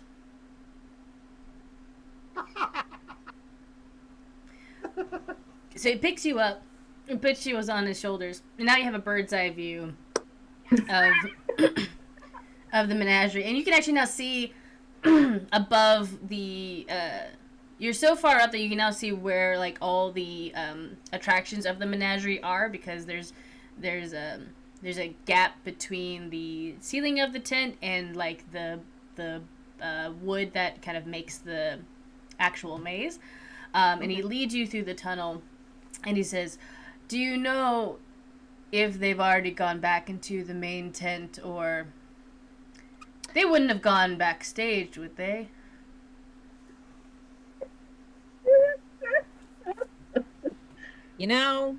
Knowing them, and it being All Hallows Eve, they might have gone and tried to do maybe a prank or two. They're a little tricky. Would it be all right if I just came back just to look at them, just to look for them?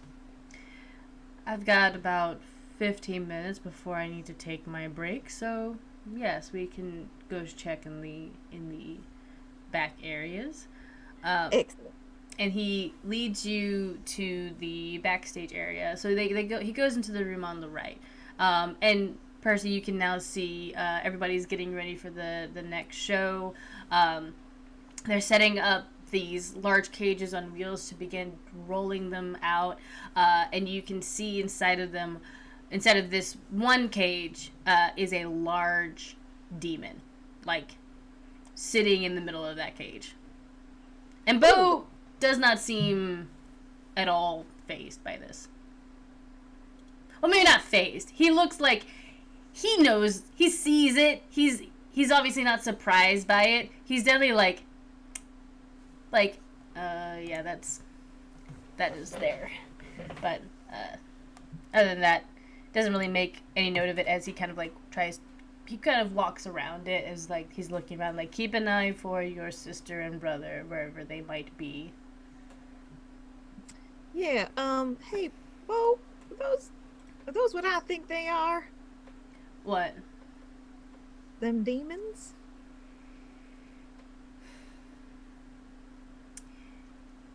Now, I will tell you, I am a cleric, and you ought not lie to a cleric.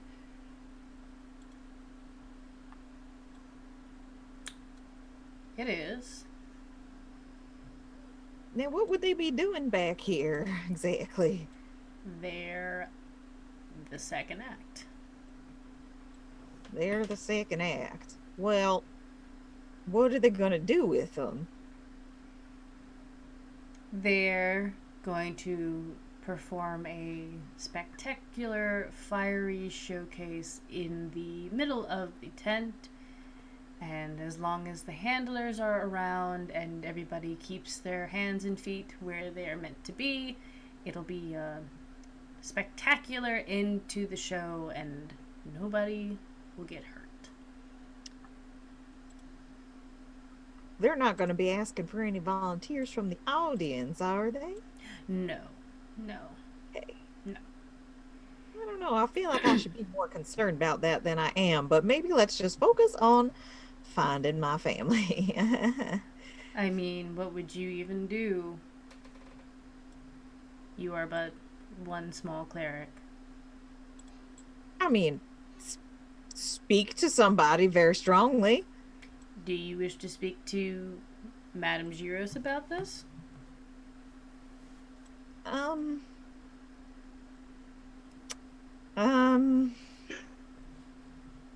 Yes.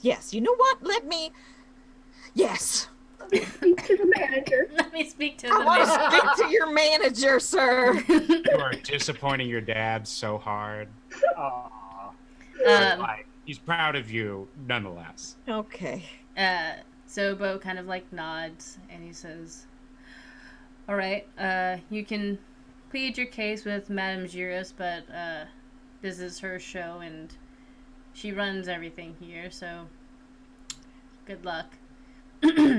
Yeah. And he brings you over to the to a small wooden office that is kind of like in the back of the tent, and he opens the door, and Percy, you see Kivrin and Aloza sitting in chairs in front of Madame Giro's desk, and they look like they are being scolded.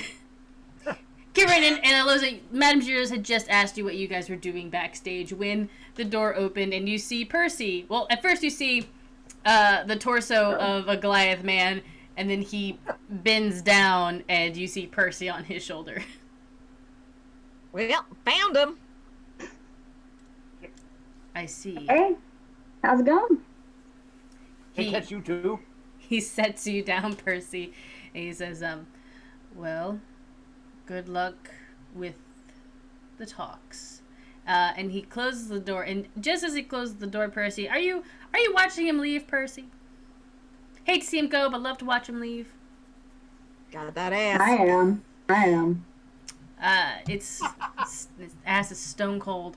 But you actually watch as he leaves, and you see him reach for something around his waist, and you watch as a belt materializes out of his not out of his skin, but almost like something. You've seen illusion magic. You've seen everybody in your family use it one time or another.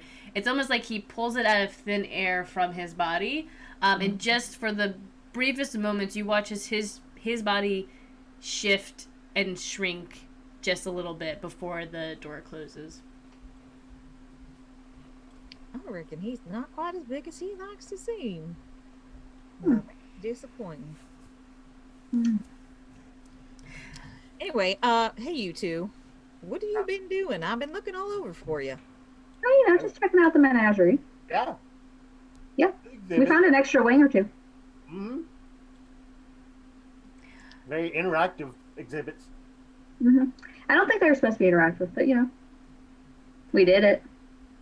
Madame Giros looks at you, Percy. And what, pray tell, can I help you with? Oh, I'm just here looking for them. They wandered off, and I've come to bring them back to Dad.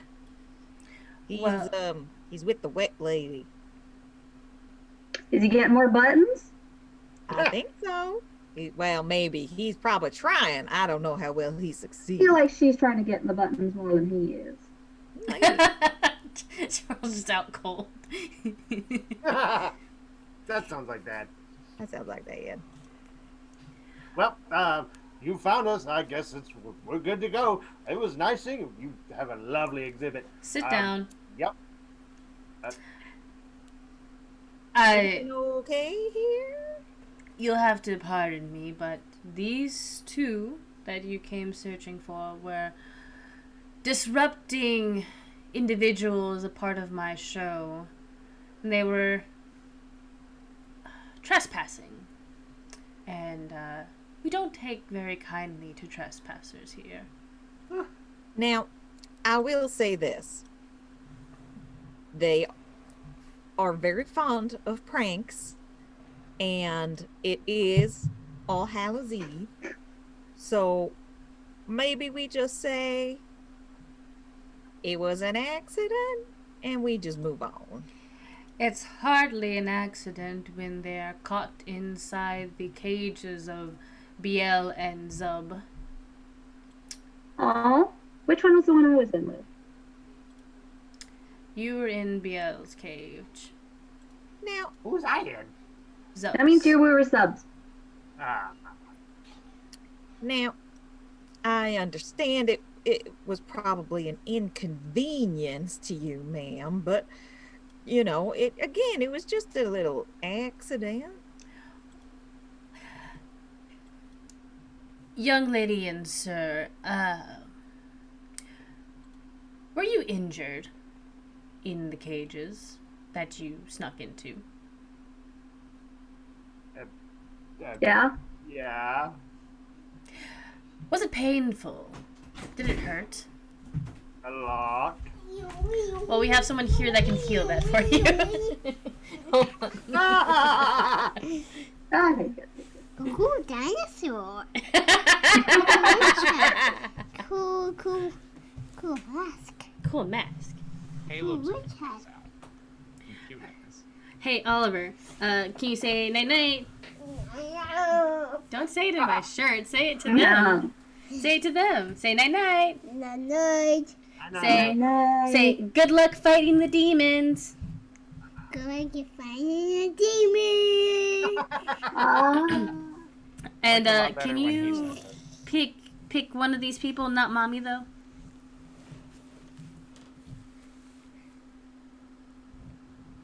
This is terrifying. Pick someone quickly. Oh, okay. Did not get over. Megan, you have an Ollie inspiration. It's like a DM inspiration, but it was gifted by the baby. Hell yeah. Alright. Night-night, baby. I love you. Mwah. I am the Go swiftly. Never get the Ollie inspiration. Oh, He yeah. did like your mask though. He did. That's okay. Ollie in this together.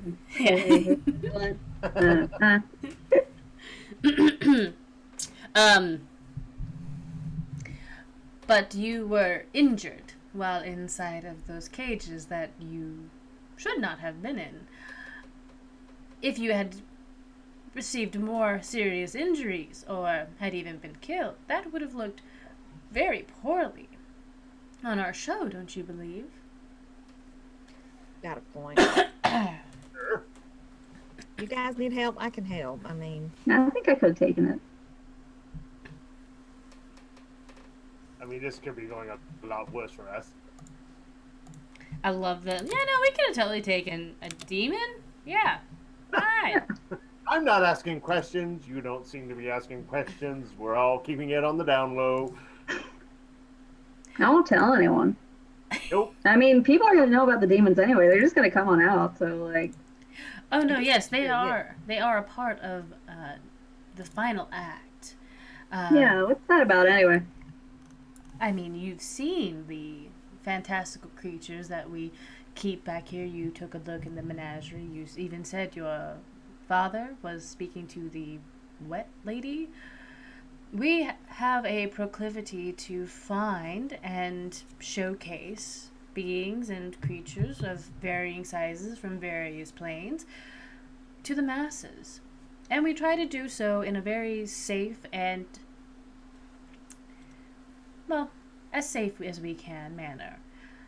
The demons, while yes, are very terrifying and could cause a problem if they're in the wrong hands, should be fine if no one tries to do anything rash or untoward. We have handlers. We tell people to keep in their seats. If someone doesn't listen to us, well, that just seems like they're asking for it now, doesn't it? Absolutely. I can't imagine who would do such a thing.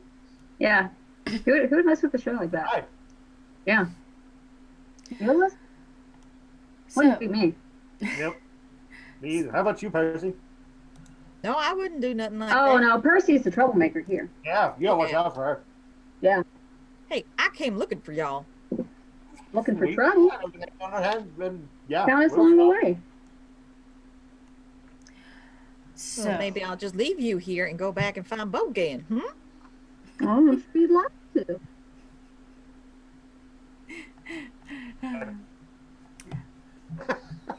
you should absolutely go and find Bo again. Just Yeah. saying. Dad probably needs you more than we do right now. Well, I don't think we need to interrupt Dad. No, I think I'm going to leave him alone. You know? I think we're all on the same page about that right now. Yeah. Totally. Yeah. I love it. Okay. So, she says, well, for you, young, the smaller one that just came in with Bo, if you wish to go find him in the menagerie or join the rest of the audience for the second act, you're more than welcome to.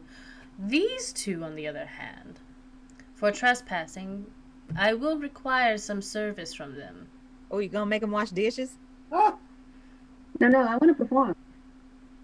No, you'll be doing a task backstage to make up for any damages that might have happened. look, I've got allergies, just so you know. Not... Oh, okay, that's fair. I don't know. We are good performers, though. Do you True. want to perform with Biel and Zab? I would love to. Yeah. Yeah, let's go. Yeah, let's do it. I mean, Wait a once in a second, lifetime wait a chance. second. Yeah, let's do it. Yeah, Wait. we've met him once. Let's go play. Yeah. What's the worst that could happen? Yeah, I speak Infernal. I heard what was said to them. Like, I can copy that. Like, hey, calm down, guys. Don't hurt me. We're chill. And I repeat that in Infernal. Like, If you wish to perform with them. Now, you do understand that performing with two large demons, what happens to you in the center of the ring will happen to you, and I don't really have any reason to stop it. I think you understand what I'm getting at here. Like, we'll have the best Wait, are they seats gonna in the get eaten by demons or something? Wait a no, second. no. There were claws involved, but there weren't any teeth involved. They didn't seem inclined to eat us. They just seemed, house. Yeah. We just got Flashy. hit really hard. Yeah. Not hitting. Are you sure this is a good idea? I think it's a fantastic idea. I think Yeah, it sounds like, I agree. yeah. Hmm. I mean, I don't want to shovel Listen, demon. Can I for the do rest an of you. insight That sounds check way on better. if it's both Eloza and I, we can take anything. Yeah. I'm Yeah. gonna do an insight check on that lady to see if she's gonna like kill them. Yeah, sure, absolutely. 13 plus 11, 25. She is definitely nonplussed at the idea at your siblings being eaten by two demons. Nonplussed, but also not like aiming. Motivated. She's not aiming for it, but if they're like, no, we'll perform with them, she's like, all the better, I guess. Okay. It happens. All right. Well, I'm gonna go find Shortle and maybe Bo and maybe well. Let's go. All right. Yeah. All right. Well, if you're gonna do this and I can't persuade you, I guess I better go watch. And we were invited. No, I'm good for now. I'm gonna sit in that seat in the front row and watch you two, and if you do get close to dying, I'll come help you. We'll be Respectfully, of course. Respectfully and politely. Mm-hmm. fine. Yeah. All right. Okay. So Percy, who are you going back to find first? I guess whoever I come across first. Okay. You'll probably come across Bo first, but before we get to that, you step out of the door and you close it, and Madame Giro says, I want you to know that your well-being is very important to me. I want you to put on a good show. So, please, take these. And she slides you both a pair of rings. Oh, So- cool. It's a small, just a small, simple golden ring with the words AA on them. No, it is not Alcoholics Anonymous. It's just the acronym for this show. Do you put them on? Yeah. Yeah. Sure. Excellent. You put them on, and you do feel just like a rush of magic kind of course through you. Ooh. Yeah. Nothing bad's going to happen. She leads you back outstage, and she kind of like, these two will be performing with the final act. Please get them prepared. And a couple people backstage whisk you all away to do hair, makeup, and costume. Because Ooh. you need Hey. you need to look the part. And no, they're not gonna put you in like a white dress on top of a like strapped between two pillars. No. What? No, no, no. Do they allow room for my little bed sheet? Sorry? Do they allow room for like my little bed sheet within my costume? Can I touch tuck it somewhere? Or can I have Yeah, no, you can totally still tuck it into your costume. Yeah, totally. Yeah. Yeah. While you guys are getting ready in hair and makeup, and while Percy is off finding Bo and Dad, Huh? yeah, you awaken from your from your you'd gone into a fugue state after that one joke. Oh, It's happened before. Yeah, so what do I see as I awaken from my love coma? Is that the Love coma. That's a pretty good word for it. Yeah. Yeah. So you were in that love coma for a while, and the first thing you notice is you feel lightweight, like you're floating, That's rare. and you don't feel quite as heavy as you normally do. And I'm dead. you feel someone petting your hair. Oh, I'm definitely dead. Yes. I don't have hair. You don't have hair. You feel someone running their hand along the top of your head. Your wizard head is missing. I'm sorry. Yeah. And when you awaken, you realize that you are underwater. Oh. I was just surprised I do have hair.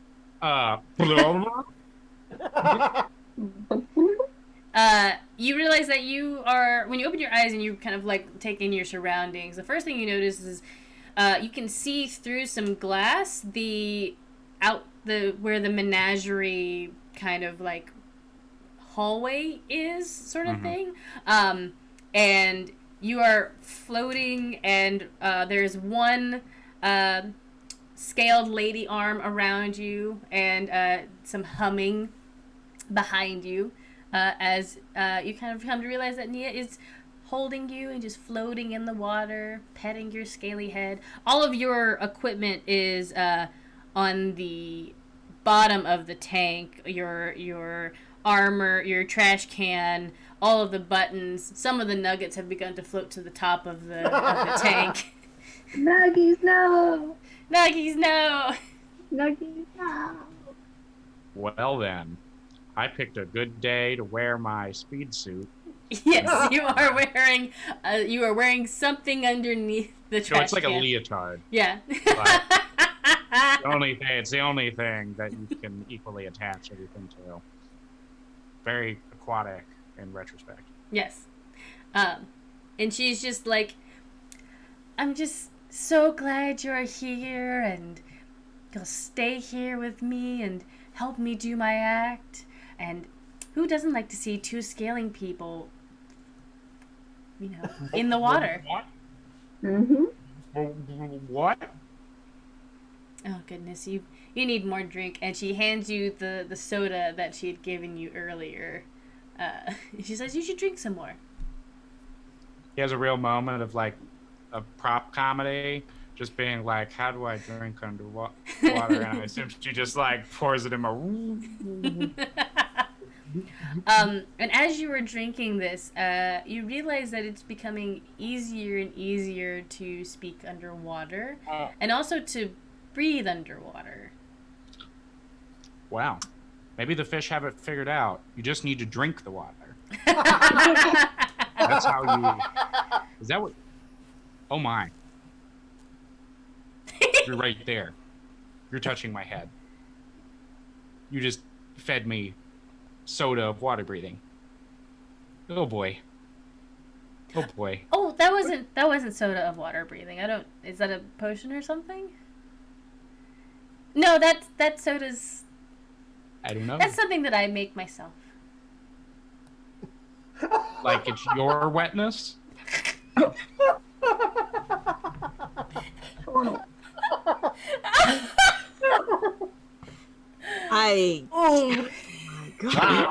in the other parts of the circus, all my kids just shudder. Be like, He's "Oh, like, no." "Ugh."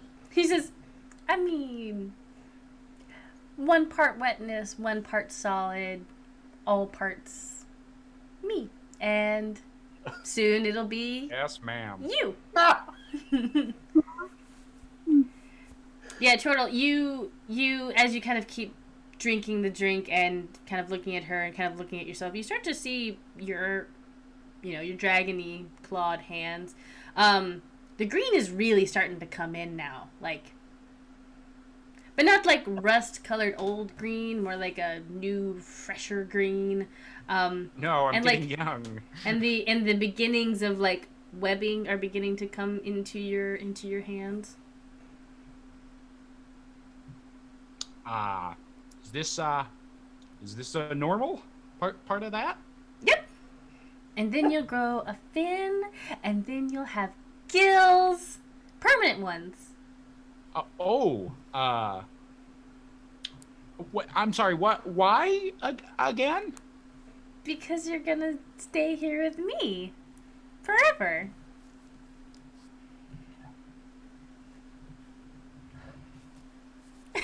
Oh, okay. Yeah. Sure. Though there is. My daughter, can my kids still visit? Oh, of course. And if they want to join, they just have to drink the soda. That's all. Now, there is one small thing, and you can say no if you want. I will, to make the whole thing complete, just like I've given you a part of me, you'll have to give me a part of you. Preferably your heart. Right. I love the lead up to that. I was like, I'm going to word this very awkwardly, and it's going to be funny. So, I mean, I give my heart to all sorts of, I share my heart with many people.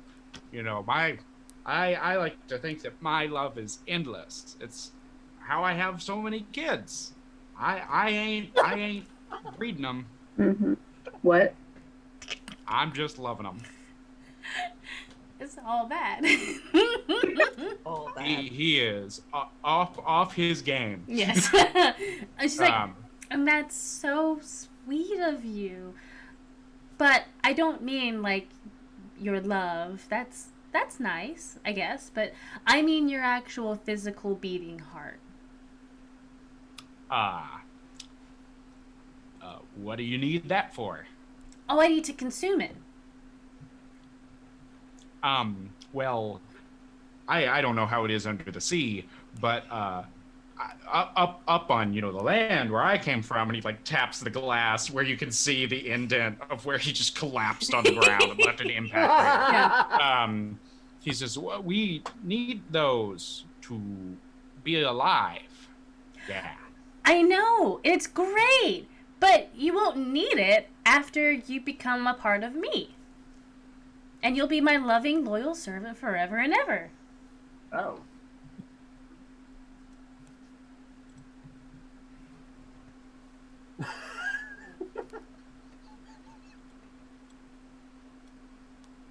So, like, I'll have free will?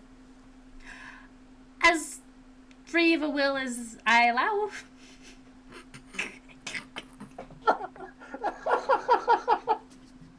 You're gonna have your free will on weekends.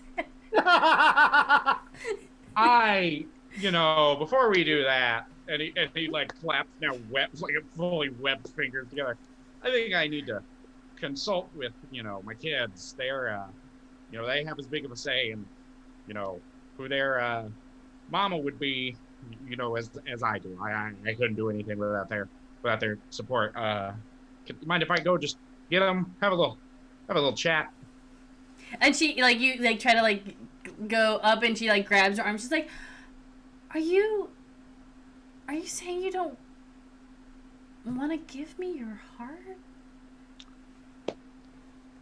Well, it is your choice. You can say no, and I'll understand. Well, you seemed a little too hot to be, the understanding type. Oh no, I'll understand. You don't want to give me your heart, and so that means you don't want to be with me. Well, those And if you aren't. don't want to be with me, that means I have to just kill you. Well, none of the. There it is. I don't follow.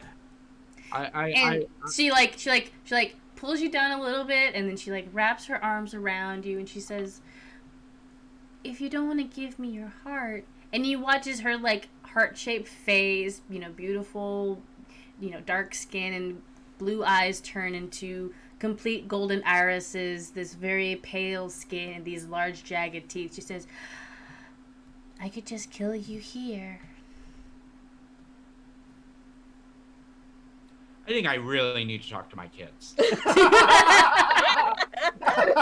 And he just sort of tries to like bear, just armpits only, just sort of lift her up, and in the 3 dimensions of this water, doesn't really think about how you can pick up. This is their solution most of the time, is just picking up naughty people. Yes. She's being very Attempts naughty to right now. Disentangle from this. Hello, cat. Sorry. Water and is knocking down my dice. I will need you to make me a athletics check, opposing her athletics check. What a great thing for me to not be proficient in. Thank you, Damon. Well, I got a 3. A 3. Oh.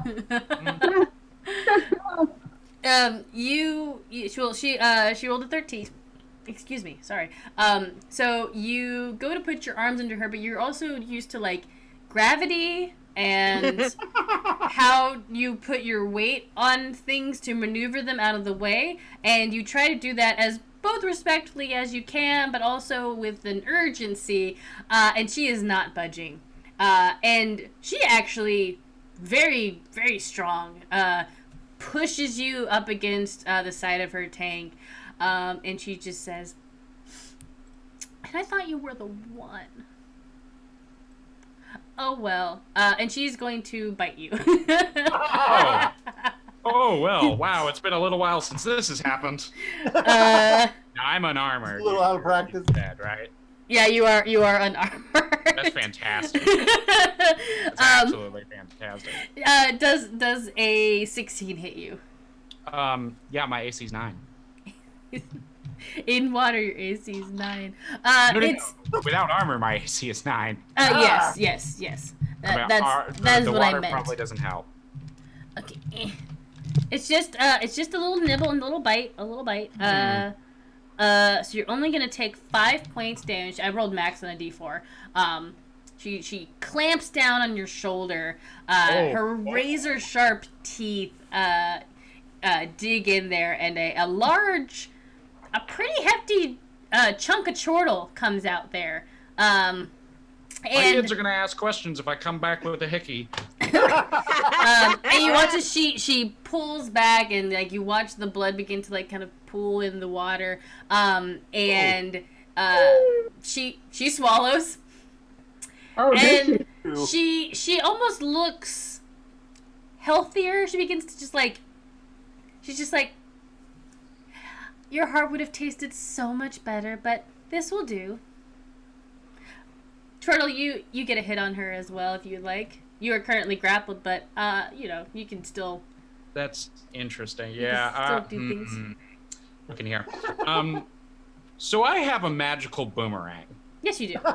Because of course, and it rattles like a rain stick. This is why Chortle has no rhythm. Like, can you imagine? Can you try to imagine what a rain stick boomerang sounds like? It's rain. And it returns to him when he misses on an attack. Could he, attuned to it as he is, summon it from his stuff down below? You can, but is it just like a mental link you have with it, or do you say a command word to bring it back? It's really unclear. I would say, most of the time it's meant to just come back when it flies. I think because it's not flying, but you are attuned to it, that you have to summon it to you. I just want to know how you summon this boomerang to you. Ooh, says puns, of course. Says this is a holy comedic weapon, and he says, "You know, I think I understand the situation. It's all coming back to me." Doing the eyes down at the fucking at the pile of crap. Yeah. At the bottom of the pool. Coming back to me.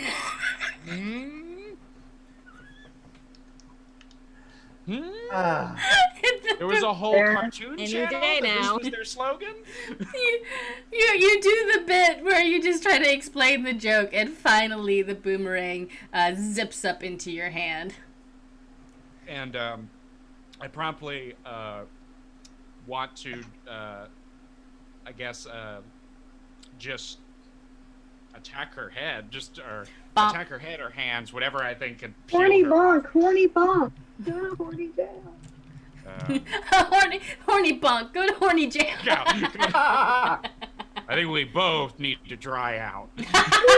Wow. That's a 21 with my. Oh, yeah, my that'll- my boomerang of chasteness. Yeah, that'll definitely hit your boomerang of abstinence. No matter how much you try to leave and go have fornications, you always come back to God.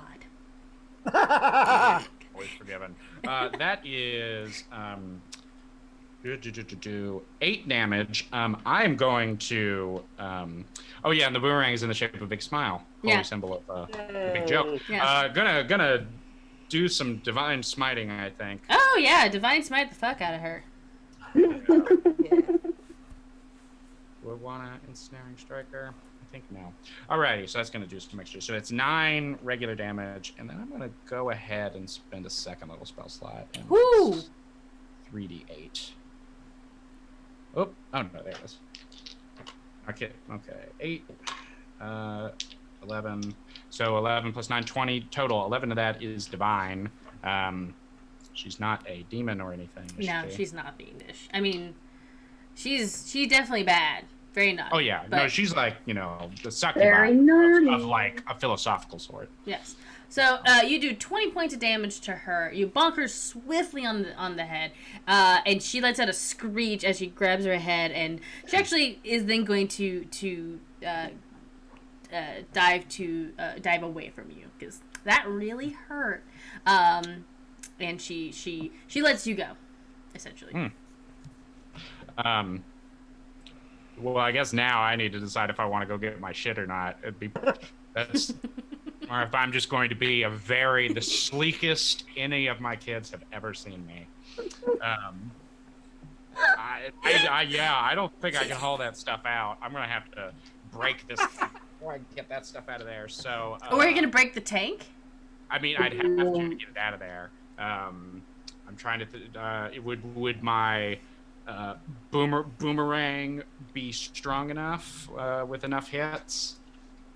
I believe in the power. Maybe if you also pumped in some magic potentially. Yep, I It could. is- It is mundane. Well, not mundane glass. It's obviously meant to hold a large quantity of water, Good glass. but it is not like it's not tempered glass like we have here in the modern world. Indeed. Well, there's actually one other thing that I realized that I have.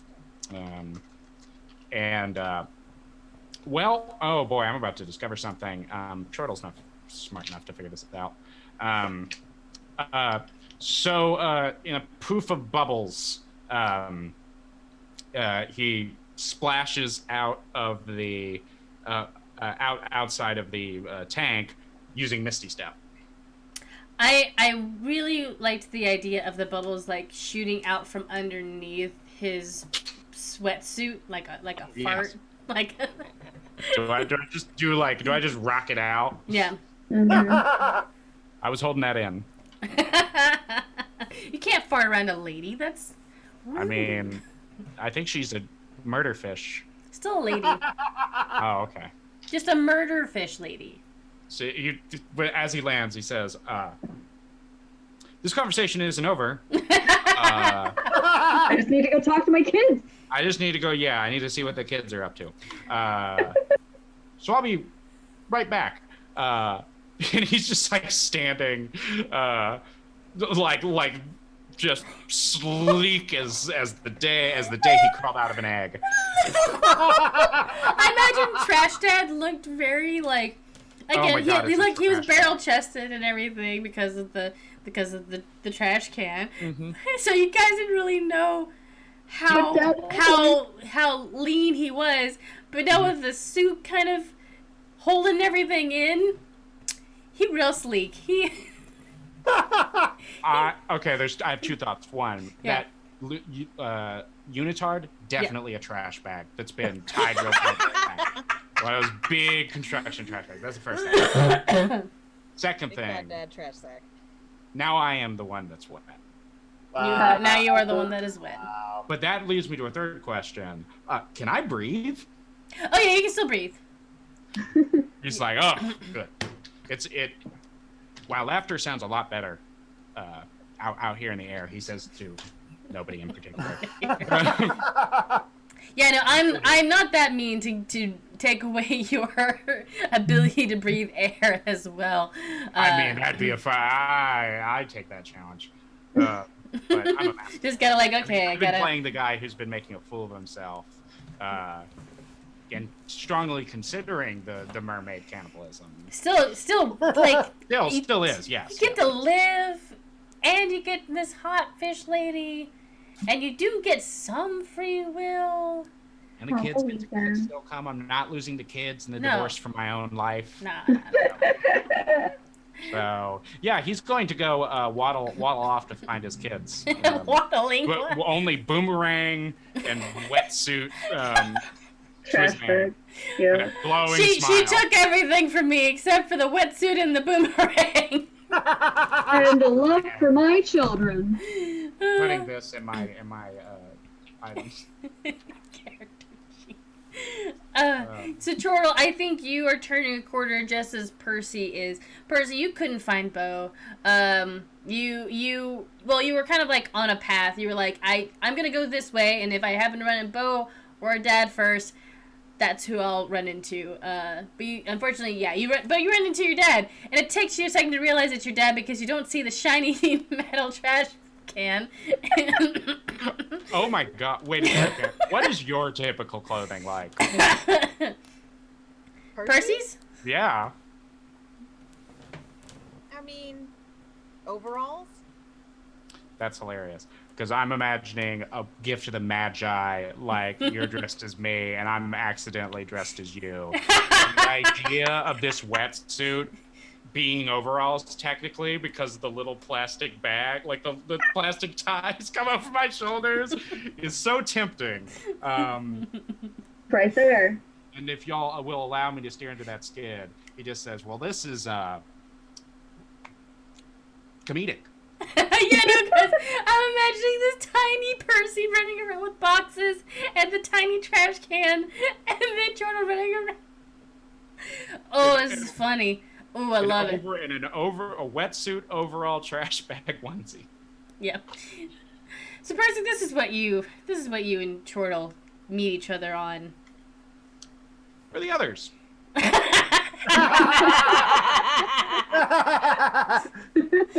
Hey, I didn't miss the show, did I? Ask. Sorry, say again. You're Wait, I really got. soggy. Did you get it? No, I just took a little dip. Percy, you can see a very large chunk of your dad missing from his shoulder. It's bleeding. Oh yeah, he's just like, don't worry about that, and he slaps his hand over it, healing it for Well, 5 let me damage. first take care of Which that, leaves it with a bite mark hickey. So she starts to think about casting the one you got to touch him with. Which one is it? I mean, that's cure wounds. You have to touch Cure them. wounds. Like she's thinking of cure wounds, and then she's like, I'm not gonna touch you. I'm gonna just healing word and stay over here. Oh, I mean, he paladin handed himself. Yeah. Oh, In you did? shame. Oh, okay. In shame. I was like, Okay. In shame. because he sees you and he's like, no, that's nothing you need to worry about. See? And it's like, very And then it's a obviously- hickey. I'm gonna heal you, but I don't want to touch you. All right. Well, No arguments. Eloza and Kivrin, are gonna go fight some demons. Like, is it a carnival ride? Well, yes and no. It is part of the circus. They're the second half of the show. Real demons. Well, I told them we'd be in the front row just in case anything was gonna happen. They were sneaking and they got caught. I tell them not to do that. And then they, I mean, it's Hallows Eve. the biggest mischief of all is failing at your mischief. You know what? You're more like me every time I see you. Just dispensing wisdom.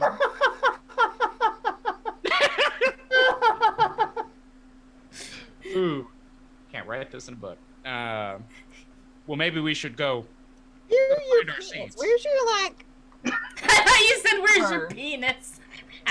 Don't worry about it. I know you said, "Where's your I got what I pants?" need. It's still attached, but I ain't Wait, gonna look. He's like, wait. Your pants. Your I got what I need. And now he is raining. Sorry. Uh-huh. It got a little wet.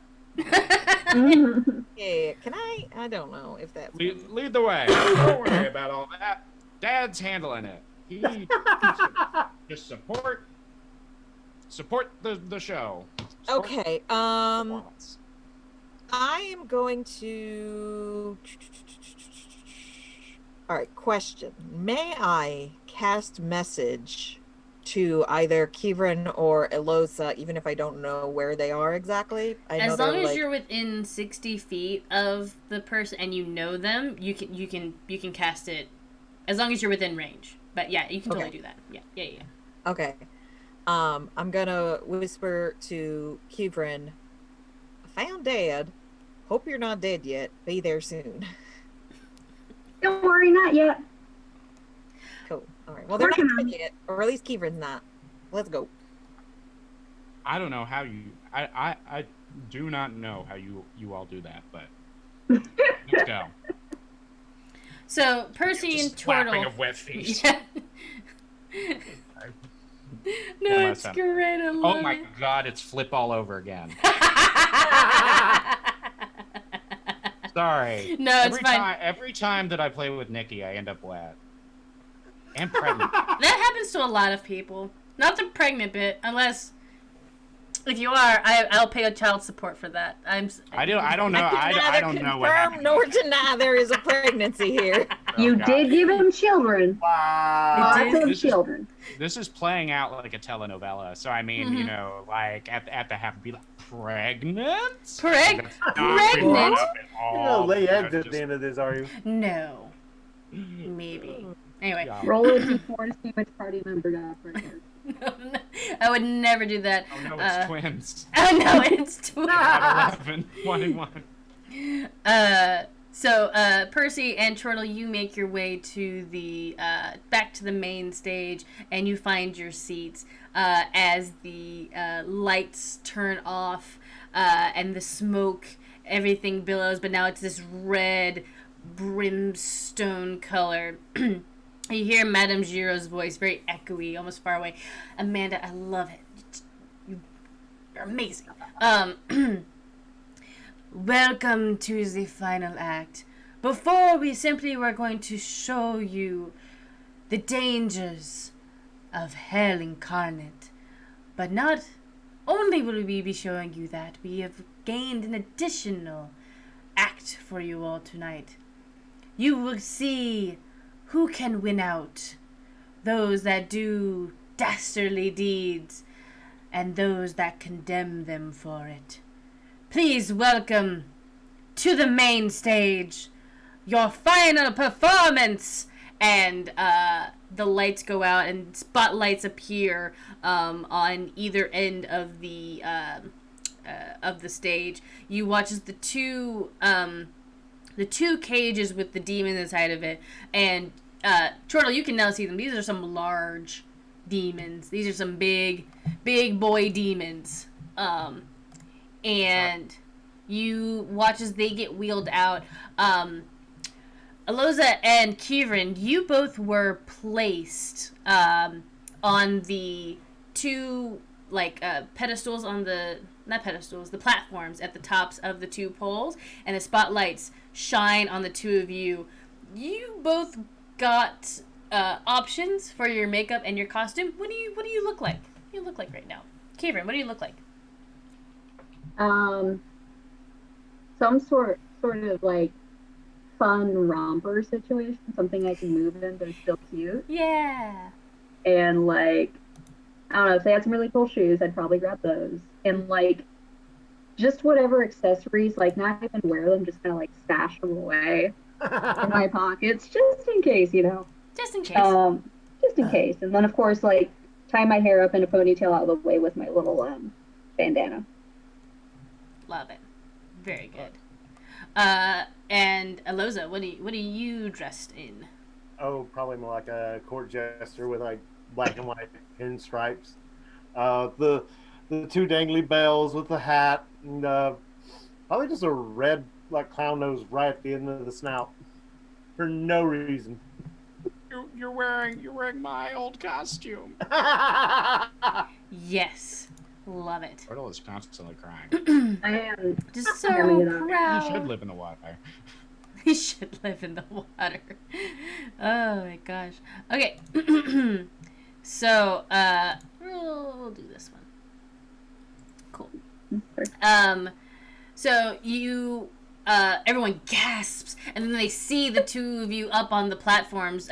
Percy and Chortle, you see, Kivrin and Aloza on the pedestal. Scarlet has now joined you and is sitting next to you, and she's just like, what did I miss? Eating just a bucket full of candy. Well, Percy's gonna take some. She says, I think we fucked up. I think we really messed up. As you say that, the cages to these two demons open up, and she says, Biel, you hear Madame Gira's voice call out, Biel and Zub versus Kivren and Aloza. Who will win out, and who will be champion for the mortal realm? Let us begin. And there's a shimmer of magic that kind of goes through the tent. All of you can feel it. It kind of like looks like it floats in front of those of you in the front row. It's not preventing you from getting through, but there is some sort of magic kind of blocking that. And as the demons are come out of the cages, you can hear the handlers saying, "Okay, guys, just stick to the plan." And you watch as both of these demons, which you can kind of see a little more clearly now. They have these long horns, big jagged teeth, claws, and these wings that look like they probably could fly if they weren't bound up.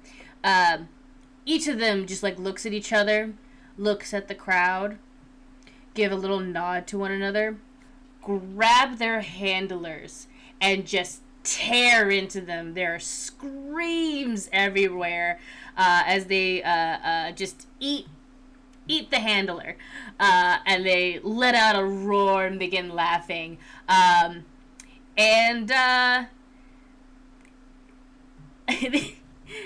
So Kivrin and Aloza, you see that happen. What do you do? That's in the show, right? Yeah, I'm sure I was that's what's gonna say. supposed to happen. Yeah. Yeah. You can both, if you want to, Chase Your Bliss, you can both roll me just an insight check. Percy and Turtle, you two can also roll me an insight check if you'd like. Yeah, 3. Yeah, part of the show. Totally. 11. I mean, that 11? was great effect. That definitely didn't. I got a 23. A 23? Okay. 11. You're unsure if that was a part of the show. They definitely didn't tell you, and that definitely looked really weird. Real. 23, Percy. That wasn't supposed to happen. Those people definitely got eaten. They super duper got eaten, and this is bad. Very So, casual. but before we can roll initiative, this is where we're going to close out on our part 1 of the family circus. We hope you all enjoyed that. Next week, November 6th, we will have part 2, where hopefully we will have Julia joining us as Scarlet, and we can see what all else this crazy wackadoo circus has in store for these intrepid adventurers. Before we head out, though, we're going to go around the table, and if people have anything they want to plug or talk about for what they're doing out in the world, or just talk about themselves for a little bit, let's start with our chortle, Caleb. Hello. Hi, I've been Chortle, trash dad, lover of wet women. And this is Calamity. Oh, that's Calamity. That's Calamity, and that's Fiasco. Look at that. Wow. They Together. both should say goodnight. And they're relevant, not just because they're adorable, but because I have a show called Calamity, a Fiasco podcast. Yes, it was so named.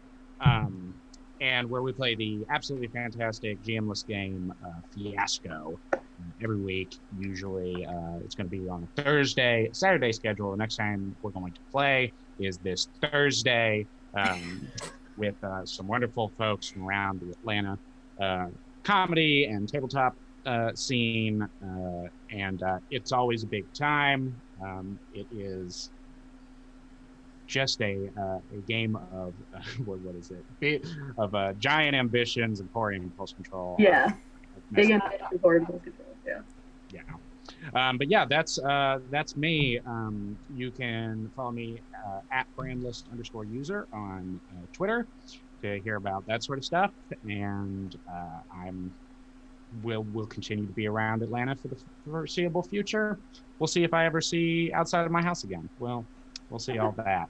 But thank you so much, Nikki, for having me. Oh, always. Come back. Megan? Hey, it's Megan, also known as Trouble Clef, same old A&B editor I've been past couple times. If you like watching cute little videos with, cute anime girls set to music, go check me out on Twitter. Link to my YouTube's there. It's at I'm Real Treble, as in the clef. Not the treble clef, but the actual, treble. TREBLE. And that's all I got for me. Jess? I am Jess. You can find me on Twitter at Bardic Bell, BELLE.